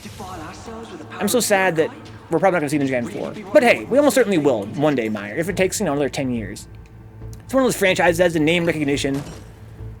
It's sort of... I think that it's sold poorly because of the difficulty. Wasn't that appealing to a lot of players? I think in a post-Dark Souls world, we might find it's more accepted. But, yeah, I would love to play a 4th game. But I still haven't played, 2 or 3 on stream. I played Ninja Gaiden 1 on stream, that's to say Ninja Gaiden Sigma. And that was something I kind of want to replay a little bit. We played it back when the stream was very young. Ninja Gaiden Black 1 and Sigma 1 and 2, huh? It's not really much of a trilogy, right? Ninja Gaiden Black and Sigma are pretty much the same game. You're thinking of Papers, Please. Different developers. Oh, okay. What the hell? What kind of buff do I have on right now? Oh, I'm getting health, so I am getting more defense. You can stack those two? Well, now wait a damn minute. If I use a skill, or in this case a piece of armor, that gives me defense up when I get health, and I have a regen on, that seems like a pretty nice little pairing. Yeah, Ninja Gaiden Sigma, Sigma 2, and Ninja Gaiden Razor's Edge. I would say that's the trilogy. I think Razor's Edge is one of the most underrated games of all time. That's a game that I didn't play when it came out because all the negative reviews it got. I finally did play it many years later, and I wish I had bought it at launch, because it was amazing. I'm just waiting for the supposed Mario collection with Sunshine 64 and Galaxy 1 and 2. I'm very curious about that, 3Bench. I'm curious to see if they actually, how they update the graphics. They did not specify both galaxies, huh? I can level up here. I need to get strength, right? It sold poorly because of Ninja Gaiden 3. A lot of glitches, but still a challenge. I was so happy when I beat all Ninja Gaiden 3's missions and DLC missions, Master Ninja 15 and spawn points of Zidonius, and partner with Dragon Sword, keeping Alexei and Brutes distracted. That sounds like one hell of an accomplishment. I didn't really fuck around with the multiplayer aspect that much. I love the challenge mode, though, in Ninja Gaiden 3. That was super fun. It was the best challenge mode of all the games. I liked them in some of the other games as well, but that was the best. So much cool variety. 2 Zidonius and 2 Alexei, along with about 15 Brutes. That sounds really annoying. Did you know in Ninja Gaiden 1, you can backtrack to previous areas when stages begin to find health power-ups in certain places where they weren't present before? Health power-ups. You mean like the permanent health upgrades? Because if so, then yes. I remember there being lots of secrets in that game we had to go back for. That was a really common trend in that game. Not only for health power-ups, you had to go back there for... like the hidden, especially the hidden challenge areas, Brian. Like the portals that will lead you to another dimension to fight some guys and get some kind of power and then as a reward. Thought the rumor was a brand new Paper Mario game, huh? Don't tell J-Bomb, that'll flip out. There was never much doubt that a new Paper Mario game was coming. That rumor is that the next one will be a return to form. Ninja Gaiden 1 had cool costumes like a Star Wars costume and a lightsaber. I don't remember that. That sounds sick. I remember a lot of costumes in that game. I like the classic Ryu costume and the blue. I also like the evil Ryu costume. That was kind of fun. Brian says, yeah, exactly. Yeah, I've 100%ed Ninja Gaiden 1. So anything that was like a collectible I know about. I had to go back and get them all. I have never beaten Master Ninja, though, on any of the Ninja Gaiden games. I have beaten every difficulty up to that on all of them. So I've beaten every difficulty, every Ninja Gaiden game, except for Master Ninja on any of them. I really thought I was going to do it in the first game, but couldn't quite pull it off.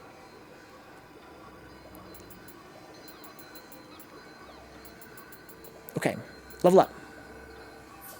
No, let's check my gear first. Okay, still good. Still good. Okay. Master Ninja is brutal. Yeah, those games are very hard on even normal difficulty for the most part. And Master Ninja is pretty fucking tough. I really wanted to beat it in the first game mostly, Brian. Like, the first game I went the hardest on. I love 2 and 3. I think I like 2 more than 1, and I like 3 more than 2. But 1 is one that I went on the hardest. And I really thought I was going to beat it Master Ninja. I think I got as far as the blood chick in the... There's like a floating blood chick boss when you were in the late game underground. I wish I had better memory. You guys know what I'm talking about if I remember Ninja Gaiden 1. You're underground at some point, you had to fight a floating blood chick. And that's as far as I got. I couldn't beat her on Master Ninja. I was like, fuck. Lost interest at that point. Anima. 0.8. Anima charge critical. Lightning resist. What does this one got? 0.8 anima charge. So this one's still better. My one that I have before is still better. Gourd. Anima plus 0.5. Nah. Ninja Gaiden 3 Ultimate Ninja Story was kind of more and easier than how Ninja Gaiden 3 Master Ninja Story was. Last chapter, Day 8, had a freezing glitch on Ultimate Ninja difficulty, forcing to restart game several times. Are you talking about the Razor's Edge version, Mayor? Or the original release? I only played Razor's Edge. I think that Razor's Edge was the only one that came out, right? I think the first one was only like a Wii U exclusive or something like that, or what was that whole? How did that whole gimmick work? The original version, no. Razor's Edge was a Wii U exclusive, right, and then it came finally to PS3 and Xbox 360, right? Never mind. Okay, so what do I got here for skills? A little bit of everything. Okay. Ground Quake, Afterlife, Cuckoo's Call, don't care. Tail Strike, don't care about that much. Crashing Waves, Charging Bull, Afterlife stuff. Dawn's Light. Oh, well, that's I don't think so. Vanilla version, okay, I see. Yeah, I played Razor's Edge. I hear that had quite a lot of improvements over the original version. Never played the original one. Quick attack from high or low stance with a strong attack from mid stance.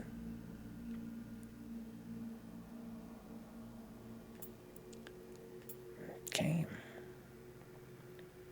Strong attack from high or low stance with quick from mid stance? Don't think so. Follow up a strong attack from high or... No, wait a minute here. A strong attack from high or low stance with a quick attack from mid stance. No, I don't really high attack. Or heavy attack.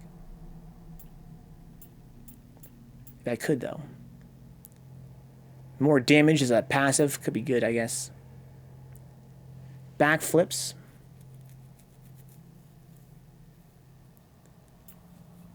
Okay. What else we got here? Relentless. Yeah, sure. Easy.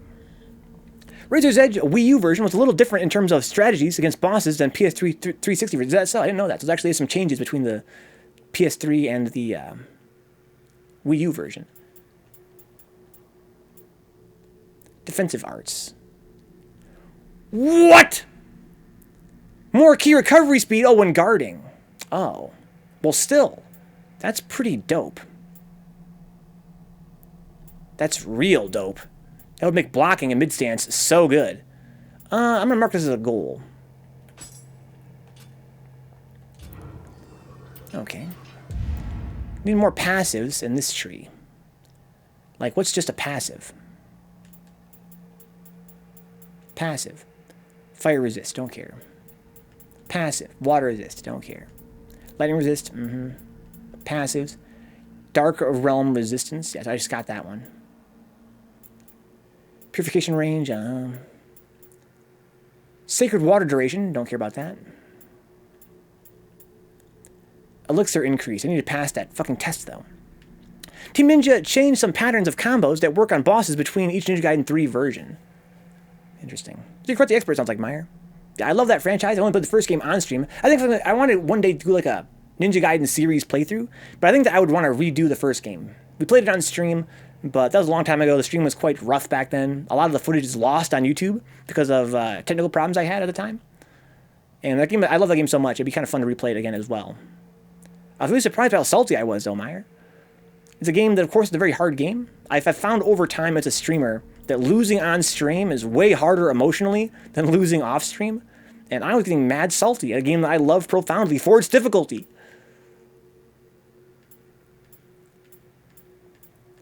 I was like, wow, I can't believe I'm getting salty at Ninja Game. It was a crime. Thank you for the support on Patreon, dude. I know that resources are limited. That means a lot. If you have to, you know, withdraw support in the near future, I totally understand. Okay, some passives to make my spells affect the whole team. Okay, that's cool. So I guess I'm looking at mostly just passives to increase my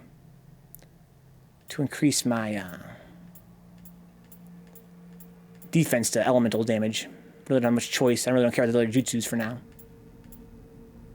Yeah. Let's set this as a goal.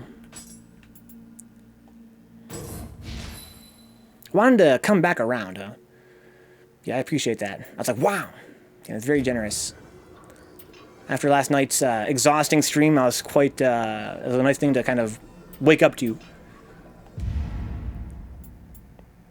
Alright, so this is my shifting skill point. I don't have any goals here either, but there are a lot of good shifting skills. I like a lot of these. Dragon Vein. Need more Astral Wisdom for that. Hasten Awakening. Don't really care. Dark Vitality. Get more health recovery while in the Dark Realm. That sounds pretty good. Dragon's Echo. I get Anima back if it's the same type as my Spirit, Guardian Spirit. Seems okay. It's only 5% though. Luck by 5 on the Dark Realm. Guardian Spirit skills get more damage. While guarding, I don't really guard that much. I can reduce how much I take when I dodge. I extend the duration of Yokai Shift by 30%. Yeah, let's just do this. Just keep it simple. There's some pretty hype matches. Yeah, I totally agree, Crime. It was really a nice tournament. It was very long, but it was actually a whole lot of fun. It was amazing. Caltrips I can level up. They're okay. Kunai. They inflict damage on my enemy. I wonder how they compare to Shuriken. I guess I'm going to learn this. And start using these. I feel like maybe the Shuriken don't give me that much proficiency increase because they're so small. Maybe I actually get more proficiency increase per throw for Kunai. Maybe. Okay. Anima? Yes. Yes! Okay, so now I can level up, raise my strength. Raise my constitution. There we go. Now I got all my gear bonuses. I believe. Yes. Good. Good. Alright. Let's fight the boss, I guess. Let's get fucking bodied. Bing, bong, bing, bing, bing, bing, bong, bing. What do we got? Who wants to fucking fight me?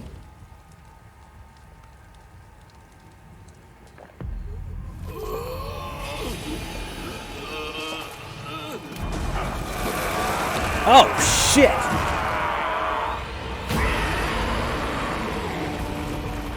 Looking like some kind of Devil May Cry boss over here. All brightly colored and shit.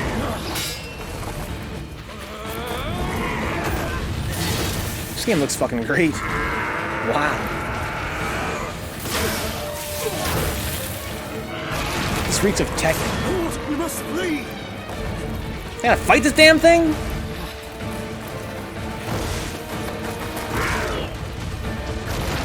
Oh, shit.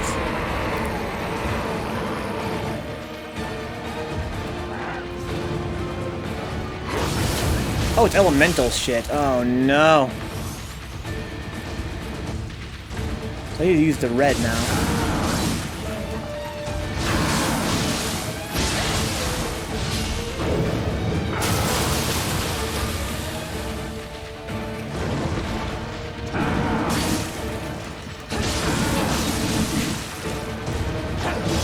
I'm just kind of going ham. Let me use some magic spells on you, I guess. Oh shit.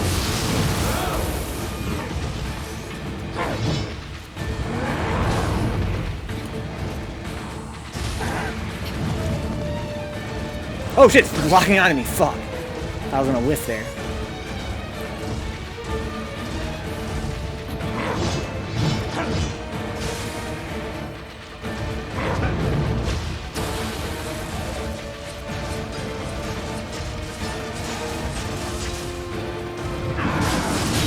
I can block that, no problem. Ow, it hurt.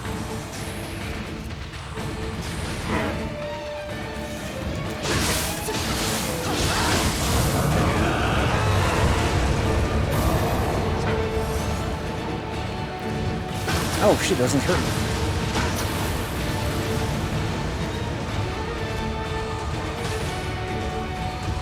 Leave me alone, you big meanie!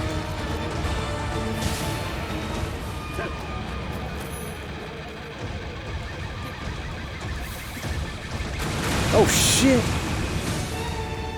This guy's a real true asshole. He's the real thing. I thought I'd never be an asshole. But here we are. Get some elixirs.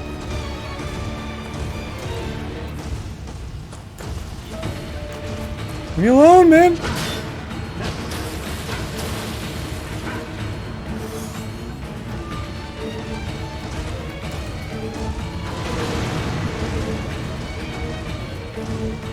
I got a lot of anima built up here. That's nice.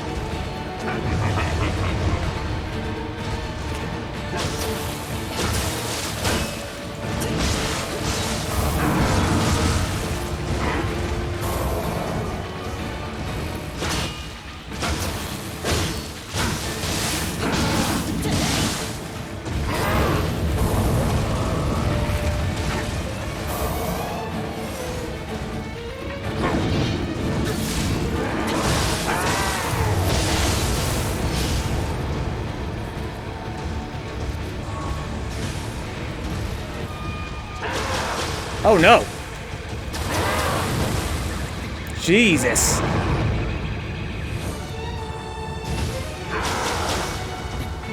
This guy's a fucking beast, dude! What a fucking literal boss!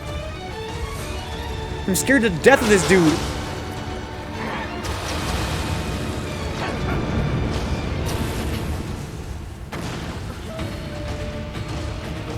What a literal boss! How do I hit him? Gotta be more conservative with my punishes, I guess.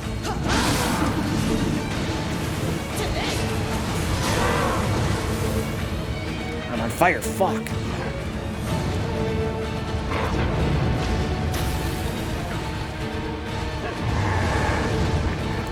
Could use more anima there. They're casting fucking magic and shit.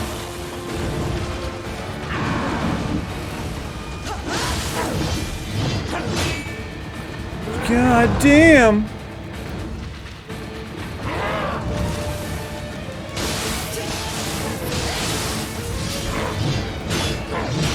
I definitely want to block with this guy. I feel like that's pretty strong.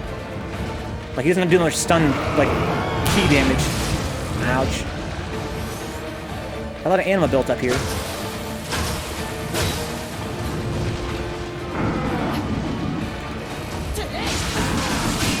Yeah, I can definitely block for days. Quit chuckling, bro. What are you chuckling about?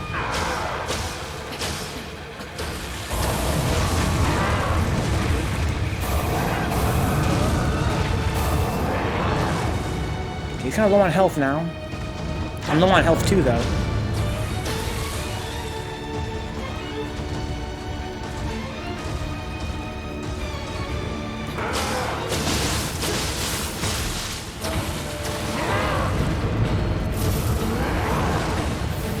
Could have gone in there.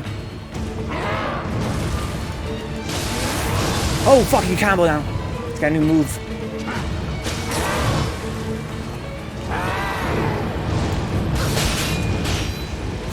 Run.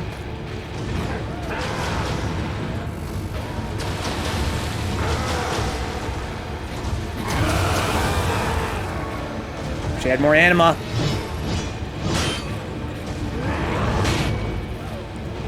So scared.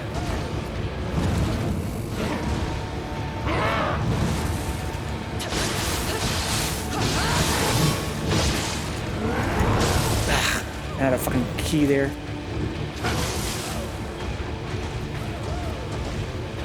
Need more anima. I get anima for blocking. Fuck, I'm out of elixirs.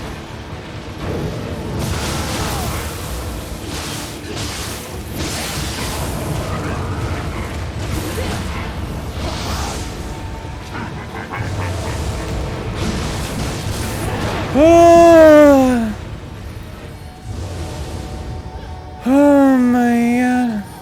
Shout to the giant club. Oh my lord. Sorry guys. Oh cool, this Flexile Sentry made a cameo in Nioh, huh? That was a really fucking cool boss. Oh my my heart. Okay, that was God of War, yeah. I did it, dude. I did it. I had to blow everything, all my resources at the very end there. You killed him with a big-ass hot Cheeto. You couldn't take it, you couldn't take the heat. It was dangerously cheesy. Shout out to Chester Cheetah. Okay. Get his soul core. Thank you, sir. Keep talking that sweet shit, dude.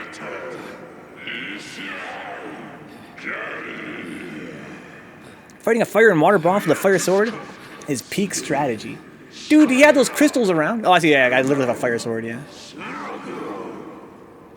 I survived it. Have you ever played a God of War game? I played God of War 1 Roadkill, and we tried playing God of War 2 on stream. I hated them both. I beat God of War 1 on hard mode on stream, and I fucking hated it. I played through, almost entirely through God of War 2 on normal mode, and I was like, man, this game sucks ass, dude. This game is fucking booty, and I love this genre, too. I love the character action genre. But those games didn't really appeal to me, huh? This 3 is amazing, huh? I'm sure it is, Josh. How you doing, Josh? Look at this dude! The guy got a crazy headache. Oh, hi! It's that baby stabber. Josh, this guy stabbed me when I was a baby. This monk right here. Pathetic. Oh, he has a voice.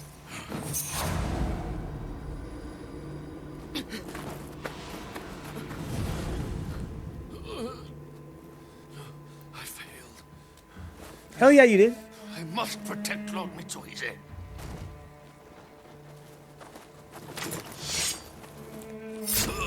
Got him!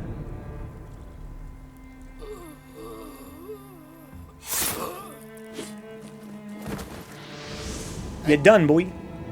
Biddy.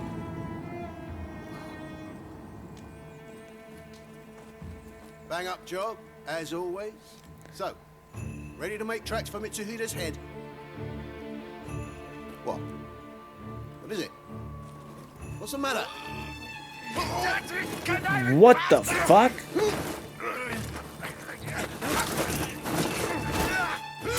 Got him!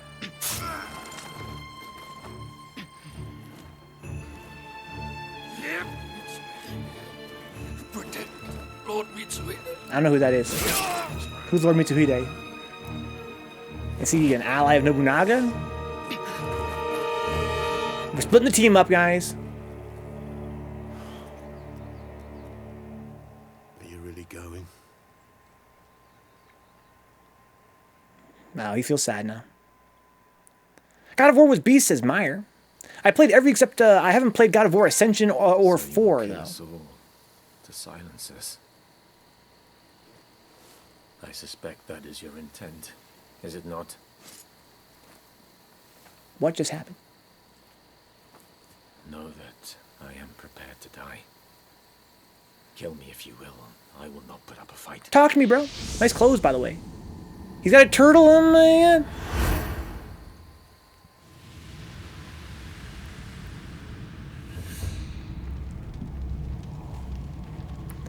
So this Nobunaga's fortress?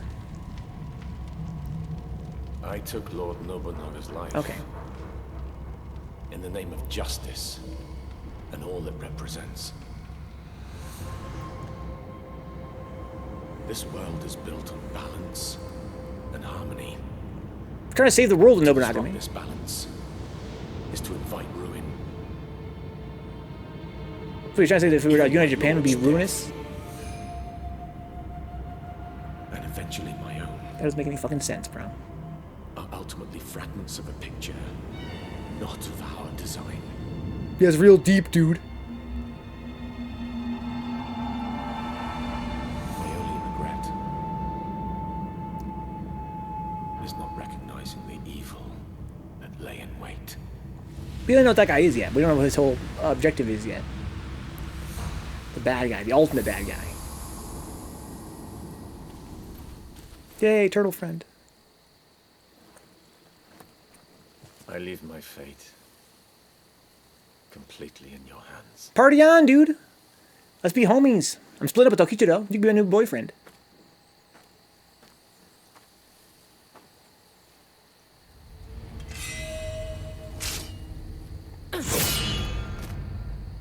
Okay, took his top knot off. So you choose to walk a different path from your friend Tokichiro. I guess, dude. He's the bad guy. They're telegraphing that to me pretty hard. I don't really understand it, but I'll take your word for this it. place at once. Let us entreat Lord Ieyasu of Mikawa for aid. Okay, so we're changing course now. Up to this point, we've been allies of Nobunaga. But I guess no time for daydreaming. now we gotta Let's not go be Nobunaga's together. homie anymore. And go hang out with the guys that assassinated him. For reasons. Because of balance. And plus, Tokichiro's kind of evil now or something.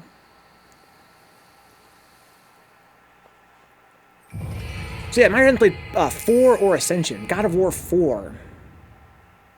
Is that the new God of War? It's not called God of War 4, isn't it? It's called God of War? Because there wasn't, I don't think there was a God of War 4, right? I remember God of War 3 was on PS3. PS4, okay, yeah. It's probably called God of War 4 by the fans to make it more clear, right? Isn't that annoying when they call a game God of War when you still talk about the original God of War? Lord Mitsuhide was the guy that was the start of the mission cutscene, that guy right there, I assume. He was with Nobunaga, but him and the guy that just died were the two that were like, oh, Monkey Man and using bad stones, gotta stop him.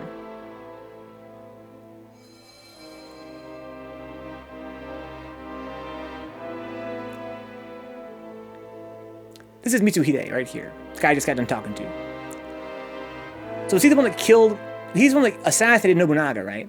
But that had nothing to do with Tokichiro, right? Just explained why he killed him, because I guess he was threatening the balance by trying to unite Japan, I guess. I played God of War 4 for a few hours, and it was so different that it pissed me off, and I stopped, huh? Still wanted to get back to it eventually. Yeah, from what I saw, it looks nothing like classic God of War. It looks like a whole new thing. He's using stones, oh, which was the balance problem. Oh, okay. You know Tokugawa Ieyasu of Mikawa, I trust. He was a trusted friend of the dear deceased Lord Nobunaga. You killed him.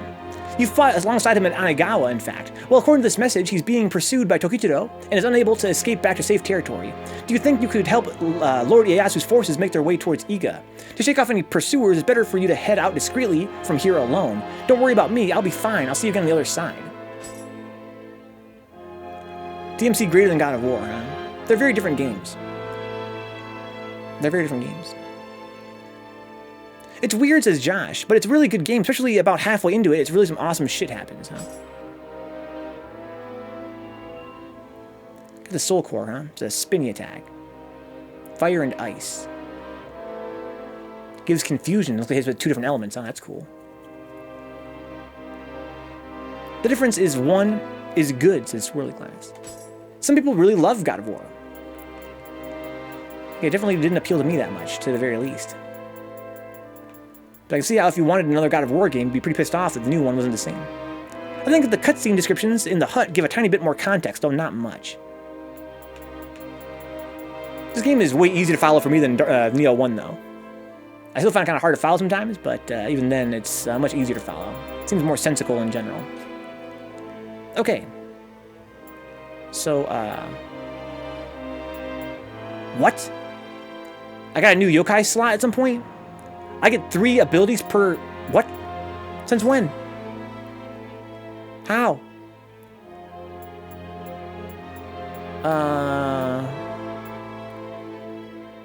Seems like my attunement limit went up too. I'll put on Enki, I guess, because I don't really want to fuck with this right now. I'm kind of not all the way there. Kind of thinking already about Ocarina of Time. Switch Guardian Spirits. They all can use 3 now. And I assume their limits all went up too. Okay. So I'm gonna put on the other Onibi here. The electric Onibi. Then I can have 2 different weapon elements at will.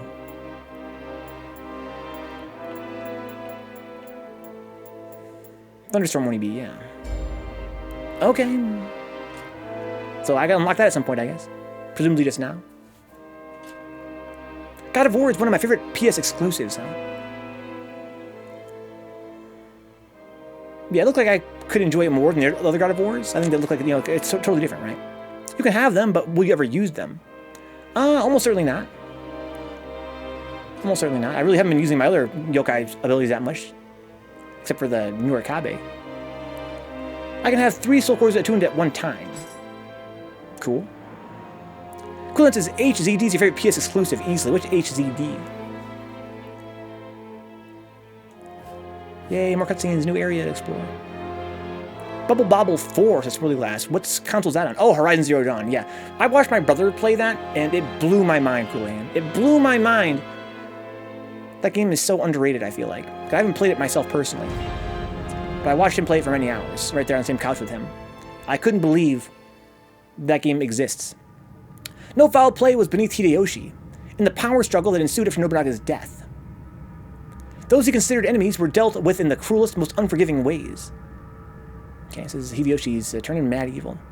Second one's confirmed. I'll guarantee you it'll be a PS5 launch title, huh? I'd put money on it.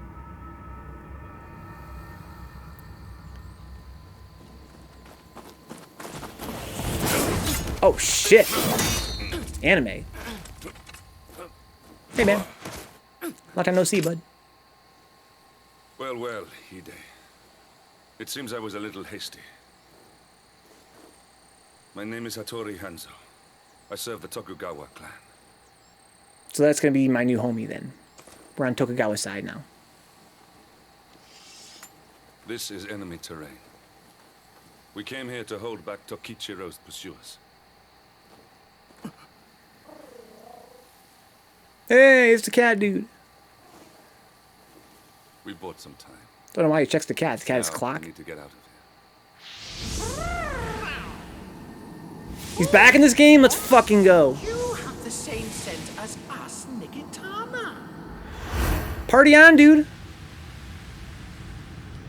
Be my homie again. Talking cat with an eye patch. Are the benign yokai born from goodwill and faith. But grudges and bad blood beget. Because I've been savage punked. beings It's Death we Stranding. call Aratama.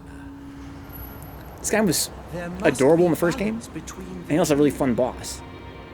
Otherwise, life itself will be. He becomes corrupted, becomes a boss, and it's super sick. One of the game's best enemy designs. As war rages, hate and grief grow, and so does the power of the fiends. Okay, maybe we're learning about the monk's As things objective now. stand, our world is in grave danger. Lord Tokugawa fights to save it, but he will need your help. No problem, man. Fear not, for I am on your side. Yay! He's gonna join my party. Eye patch cat, yay. Seems he likes you. Now let's go. I'll explain more on the way. Kind of weird hearing him speak English. Yay. Yeah, Horizon Zero Dawn is just, it's everything that AAA games, like, it's like from a parallel dimension, cool hand. It's like a AAA game from a parallel dimension. All this gigantic budget, amazing technology, The eager clan but did exercised as an and effort Lord in Ieyasu creativity, was able to innovation, return to Mikawa. But the Tokugawa passion, clan has still genius. not fully prepared itself for battle. Meanwhile, Lord Nobunaga and his retainers This is were a crazy-ass overpowered by game. Tokichiro's forces, with Lord Katsui put on the back foot. I urge you to come to his aid, as Lord Tokugawa is not yet in a position to do so. Lord Katsui can be found in Kitanosha Castle. Yeah, I'm having trouble keeping up with all the changing alliances, Through the but I'm sure that's mountains, totally and natural. then This to is the north feudal of Japan. Omi province. Only you can save Lord Katsui and Lady Oichi. Yeah, I thought that Lord Katsui was on my side before, which means he was on Nobunaga's side before, which means that you would think that he wouldn't be working with Tokugawa. But again, maybe I missed something there. The alliances are changing fast. I should get it on when it comes on PC. Yeah, it was kind of my plan, Josh. I never played it myself. I'd love to play it on PC. But again, it's kind of like we were talking about before about Mario 3D World, right? Like, the game looks fucking sick. I would love to play it, but it also looks like a huge time sink. And I can imagine having trouble making time for it. But that game looks super, super sick. I'm glad it's coming out on PC now. Also, never played it. Dicks. Again, I sat beside my brother on the couch while he played it. I watched him play for like 30 straight hours. And that game looks just crazy. Tokugawa and Nobunaga were homies. Okay. Yeah, there you go. Yeah, but they were homies, right? But he was killed by his homies, right? Even Mitsuhide, who killed him, referred to him as Dear Lord Nobunaga. He was the guy that led the army to kill him. That's my confusion. Because yeah, they were homies, but he was killed by his homies. They explained that. Like, it was a unexpected betrayal that led to Nobunaga's assassination.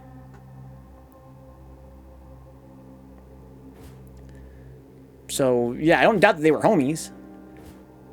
But you think that I wouldn't be... Katsuie wouldn't be riding... I guess maybe Katsuie was on... But it wasn't Tokugawa's doing. Oh. Yeah, it was Mitsuhide's doing. But then Mitsuhide told me to come here to Tokugawa. So I kind of thought that maybe that was... Again, maybe they were working together, like in cahoots. Maybe not. But yeah, you're right. It was Mitsuhide's doing. But I'm on a mission for Mitsuhide to come here to Tokugawa. So I kind of thought maybe that was something that, you know, they were like coordinating. Nurikabe!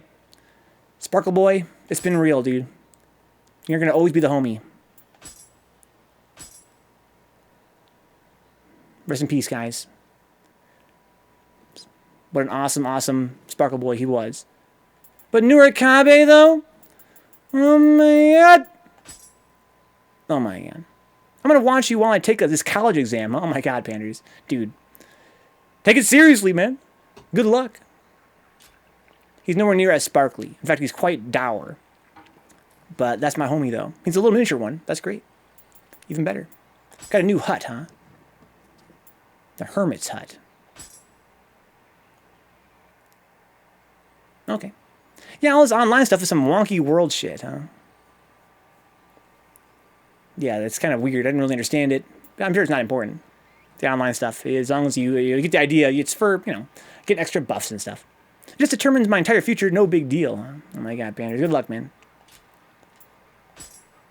Yokai stuff. What do we get here? Up next, guys, is some Ocarina of Time, starting very shortly. Just gonna throw away a bunch of gear. Not even sure. I probably can't even level up. I don't think I have any new skills.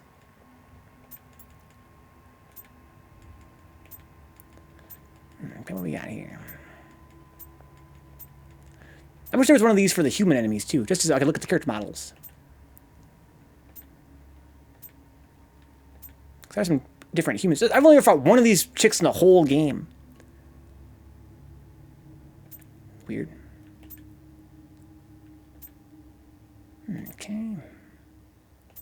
Is the Snowclops really anything aside from just a regular Cyclops, but colored white? Does he have any new moves? I'm not sure he does. Okay. Mizukis, Gozukis. All we learned about was that new boss, probably.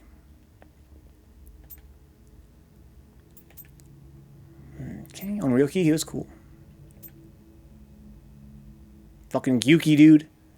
Fuck this dude. He's the hardest boss so far, for my money. Could be that I fought him in a really, really incorrect way, which is almost certainly the case. Gross. I like it. Okay.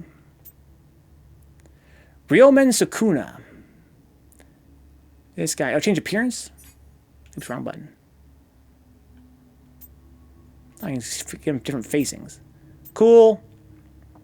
Its unusual form is composed of two demons, red and blue, who are joined at their backs. It's said to have first materialized during the rule of Emperor Nintoku in Hida Province, modern-day Gifu Prefecture. terrorizing and stealing from the populace using the weapons in its 4 hands. A man named Take Furukuma, who was famous for his heroism, was dispatched to defeat Ryomen Sukuna and succeeded. The Ryomen Sukuna on Mount Tenno was once Saito Toshimitsu, who excelled at both martial arts and onmyo magic. Cool. Kind of fun boss fight. Information here. He's weak to water. What if I change his appearance? Weak to fire. Oh, so different appearance have different weaknesses sometimes. Okay. Cool. High resistances in general. Change information. And then R1. Alright, cool. Nothing new there. Why is water weak to fire but not lightning? I don't know. Some water is weak to lightning. The Nure Ono is weak to lightning. It seems in general that female yokai are typically weak to lightning. Seems like a trend. I guess it's ice? Yeah, I guess theoretically. That doesn't explain it. Do you think ice would be weak to lightning too? The Tale of Nioh. What? Oh, different chapters. Okay, I did not know that. Okay, I was like, oh, what the? How come there's only that many cutscenes? So they're organized by their chapter. Okay, so now we're in the Twilight. Get some character stuff here. Anything new here? Doesn't look like it. How about Tokichiro? Yeah. Oda Nobunaga entrusts the pair known as Hideyoshi with a large store of spirit stones, and Tokichiro gradually becomes less able to hold his ambitions in check. A mysterious red-eyed man establishes contact with Tokichiro, sensing the opportunity to exploit Tokichiro's pride. After Nobunaga's death during the Honnoji incident, Tokichiro defeats the rebel Akechi Mitsuhide's forces, bolstering his own power. However, the protagonist starts to harbor doubts about Tokichiro despite their close relationship and vanishes without a trace. So, yeah, I guess he's taking Nobunaga's place then, effectively. Nobunaga here goes. More like Newbie Naga. More like Dead Naga. Nobunaga. During the retreat from Kanagasaki, Mumyo guides the Hideyoshi army to an abandoned village when their path is cut off by the enemy. Mumyo and the protagonist attempt to eliminate the vengeful spirits and yokai in the area when their dagger and Mumyo's sword guard begins to glow again and the spirits are laid to rest.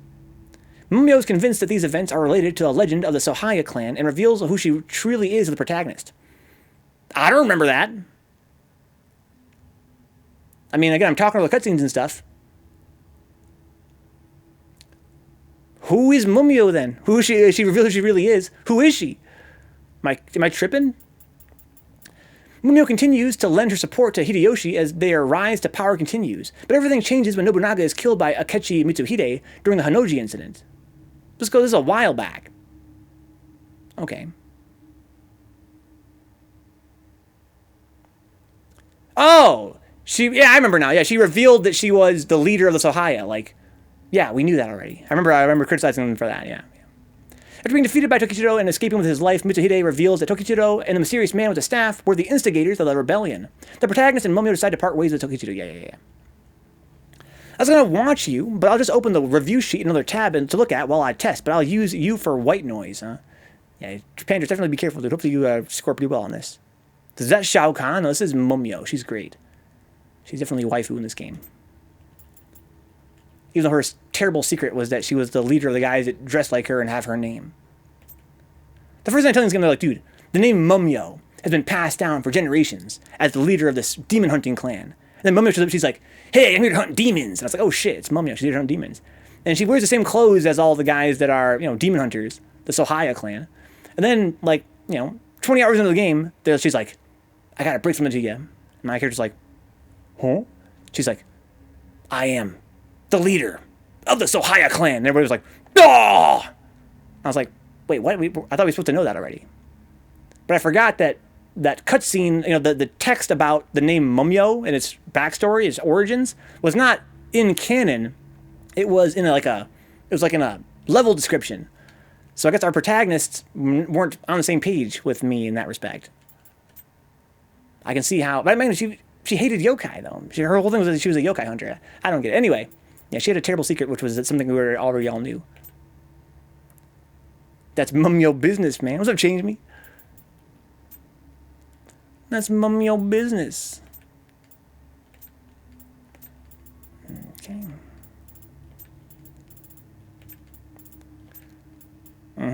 Mitsuhide-san. Having appointed Hideyoshi to an even more prominent position, Nobunaga grew ever more disposed to using the Spirit Stones to achieve his goal of national unification. Mitsuhide felt deeply conflicted between his loyalty to Nobunaga and what he felt was right. He eventually decided that Nobunaga must die and instigated the Honnoji incident, not realizing that the true mastermind of these events was the man with the staff. When Mitsuhide is eventually defeated by Tokichiro's army, he is fully prepared for his death at the hands of the protagonist. However, the protagonist has decided to go their separate ways from Tokichiro, and the two of them escape to Mikawa in the hope of seeking aid from the Tokugawa clan. This is the guy I just killed. He's the guy that turned into the boss. Toshimitsu decides to serve Mitsuhide when he learns that Mitsuhide wishes to preserve the world's harmony by preventing others from making use of the Spirit Stones. Like Mitsuhide, Toshimitsu also possesses knowledge of Onmyo magic, and they plan to eliminate Tokichiro during the retreat from Kanagasaki. Is no one bothered that I use the Spirit Stones? I use them to level up. That's part of the way this game works. I'm like, I have the Spirit Stones like as my dagger, right? Mitsuhide trusts Toshimitsu deeply, charging him with many important tasks. However, unbeknownst to Mitsuhide, Toshimitsu comes to be possessed by the man with the staff, whose aim is to steal the Spirit Stones for himself. I see. The paragraph seems to always have an exclamation mark for me. I haven't been able to make it go away. Well, yeah, for me it still does too. Finally, the Honnoji incident takes place, and Mitsuhide's forces face Tokichiro's army on Mount Tenno. Amidst the battle, Toshimitsu, who has secretly been conspiring with Tokichiro, attempts to kill Mitsuhide within his own camp. Mitsuhide attempts to flee and is saved by the sudden appearance of the protagonist. Toshimitsu transforms into the yokai Ryomen Sukuna. It's weird they call me the protagonist, even though my character has a name canonically. It's Hide. That's my character's name. Why did I say Hide? I can't change it. I can't change the name like in some other games. Toshimitsu has barely returned to his senses when Tokichiro kills him in order to ensure his silence. Toshimitsu's final thoughts are of his master, and he requests that the protagonist look after Mitsuhide in his stead. Yeah. So if I go back here, yeah, look, still got the exclamation mark takes. I'm also afflicted. Okay, Hattori Hanzo, got a great cat. Awesome cat, even. Okay, that's everybody. Good. Yeah, I'm protagonist, even though I'm canonically known as Hide. I actually have a name. Yeah, I'm silent, I'm a protagonist, but I have a name. Okay, cool. I miss Sparkle Boy, but Nurkabe's the homie, dude. Okay, so let's go check gear one more time. Before we place... Oh, and better Kamui. Kamui. So this one differs reverence and melee key consumption critical. I get a little more attack power on this. This one is got that melee key damage though. I'm going to stick with this one, I think. Okay. This one is mad ripped. Ryomen Sukuna's sword. That's the boss sword, I guess, huh? It has corruption, faster key recovery if they're confused, grapple damage, and melee key consumption critical, huh? High attack key consumption is reduced. Unarmored damage bonus? That sucks. This is quite a big damage bonus, though. Definitely gonna go with this. I missed my Kamui already, but... Oh my lord! Yo, Cool Hand's gotta approve that, dude. That's the biggest sword I've seen yet. Radiant Flame, yeah. Cool Hand. Look at the size of this sword, dude. It's a big-ass sword. That Dark Souls weapon, man. Came back just to see this. Oh my god. That's the one, dude. It's the chosen one. Take a pretty good bow. Pretty good matchlock. Actually, I have better matchlocks. And still no better cannon. I want one of these two. Bullseye bonus. Yeah. So lock this. And unlock this. There we go. Okay. Anything heavier I can possibly wear? This one has much less toughness. And it weighs less. So no. As if you ever get bullseyes. I get them all the time, dicks. All the time, man. All day, every day. Yadagarasu. I think I got some non-bound gauntlets actually weigh less. Gold earned. Attack and defense, Kusarigama. No.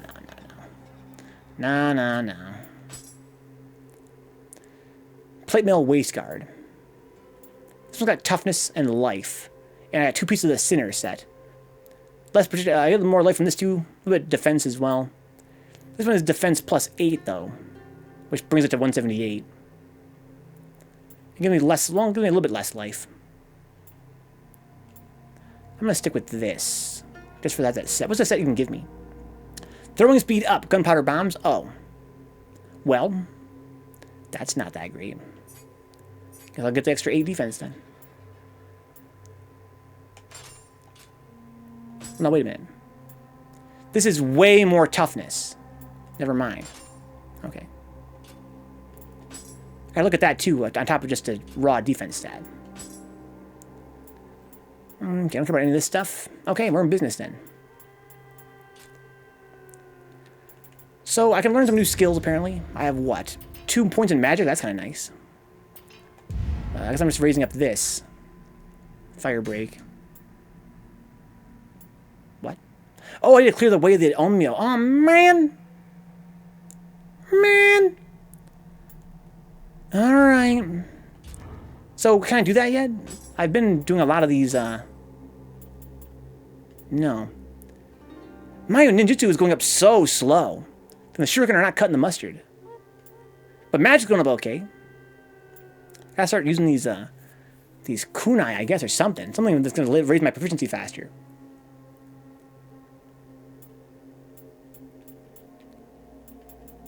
Okay, so I'm getting there with magic, but ninjutsu is just so slow in comparison. So again, I guess different spells must raise your proficiency by a different amount, right? Because I guess shuriken is not cutting the mustard. Okay, cool. So let's just blow these points. I get rid of this exclamation mark. I'm gonna raise the equivalent. You know, I'm gonna raise basically this, right? The fire stop. I need the lightning stop and the water stop. Here we go. Right or not? Where is the other thing that gives me? Where's the thing that gives me? I'm sorry, I gotta find it this way. I need water break. There's a sub, Faust. Ungai. Ungai. So water break is here. So I need this. Water stop talisman. Okay. Ungai.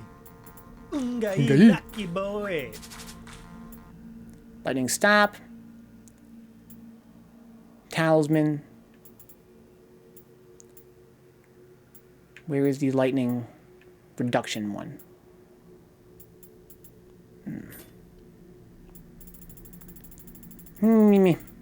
Does plus 5 resist do anything? Probably not, dicks. But I also don't care about magic at all at this point. I need to just level up my magic so I can get water stop talisman. A jutsu. What? I don't want water stop. I want water break. That's fire break. I'm sorry, I misunderstood. Fire break. Water break. Where's lightning break? Is there not a lightning break? I'm trying to burn these pointing sticks. Passive. Passive. Passive. Right there. Okay. There. We're getting there. Alright, I might have to get my points back someday, dicks, once I have enough proficiency to actually learn some cool stuff. But I don't got that right now. Now I can, let's go to the blacksmith. Welcome. Go to the forge, I guess, turn in some smithing texts. Yeah. We got a new way of tools here. Whetstones, sacred brushes, cool. Sticky pot, sticky icky pot. Okay, cool. Anything else here? We got this new shrapnel bomb. Coolio, man. Let's disassemble all my stuff. Like all my stuff. I got a lot of umbracite now. That's a fact. Come by again. See you around, lady. Now let's go back to the shrine and offer my accessories. Let's get rid of them. Back going all the way over here to the accessories.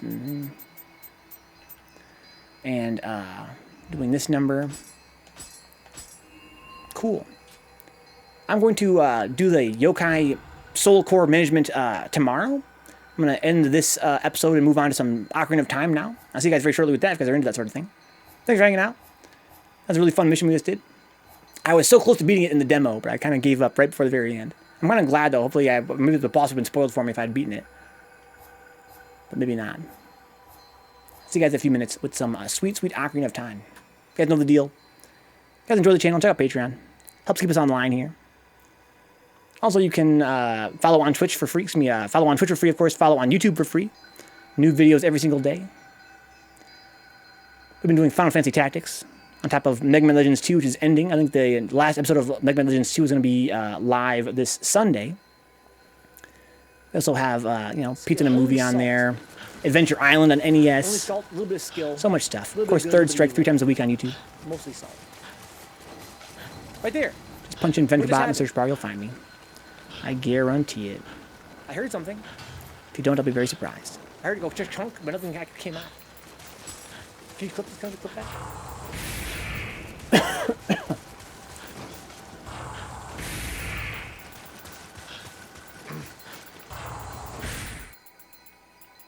Lumicite shards, 20,000 each. Yeah, I can't quite level up. Close, but no cigar. Very close, even.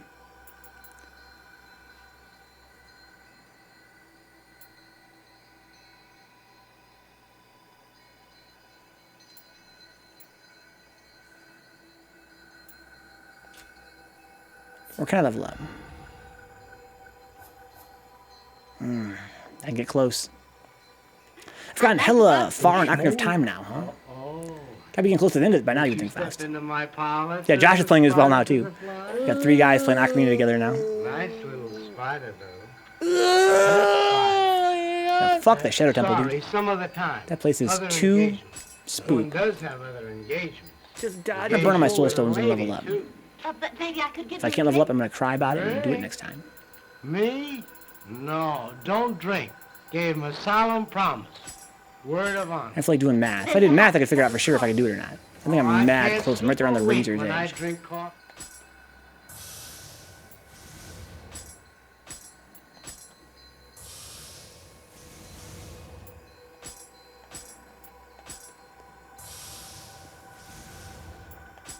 I think I made it.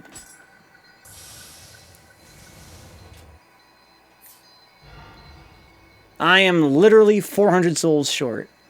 Man. Is that under the well, too? Fuck that. Yeah, exactly. That's how I feel. I need 400 more souls, dude. Come on.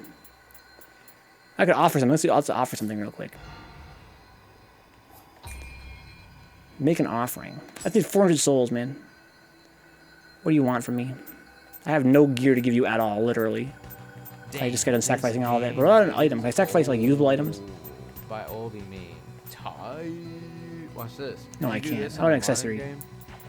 What if it's abacus? Oh, because it has cut-em sensor on there, right? We got him. Damn, I have nothing I can sacrifice either. I could buy something and then offer it. Oh, my lord. Yeah, we're in there. Welcome. We are super in there. Warrior of the West.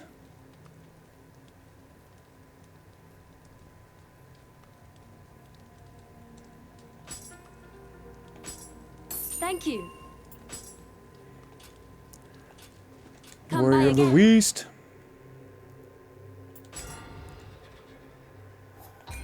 I'm gaming the system, kind of. I found a way to turn money into Amrita. That's kind of what I was going for there. Oh, wow, I powered through that.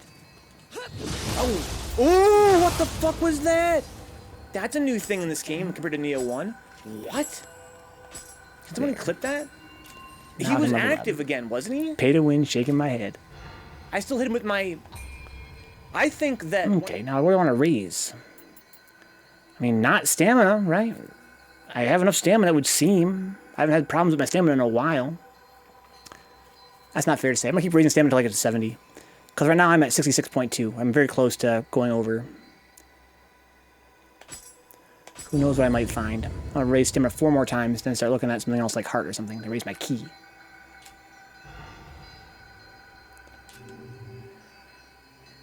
Let's boot Zelda up.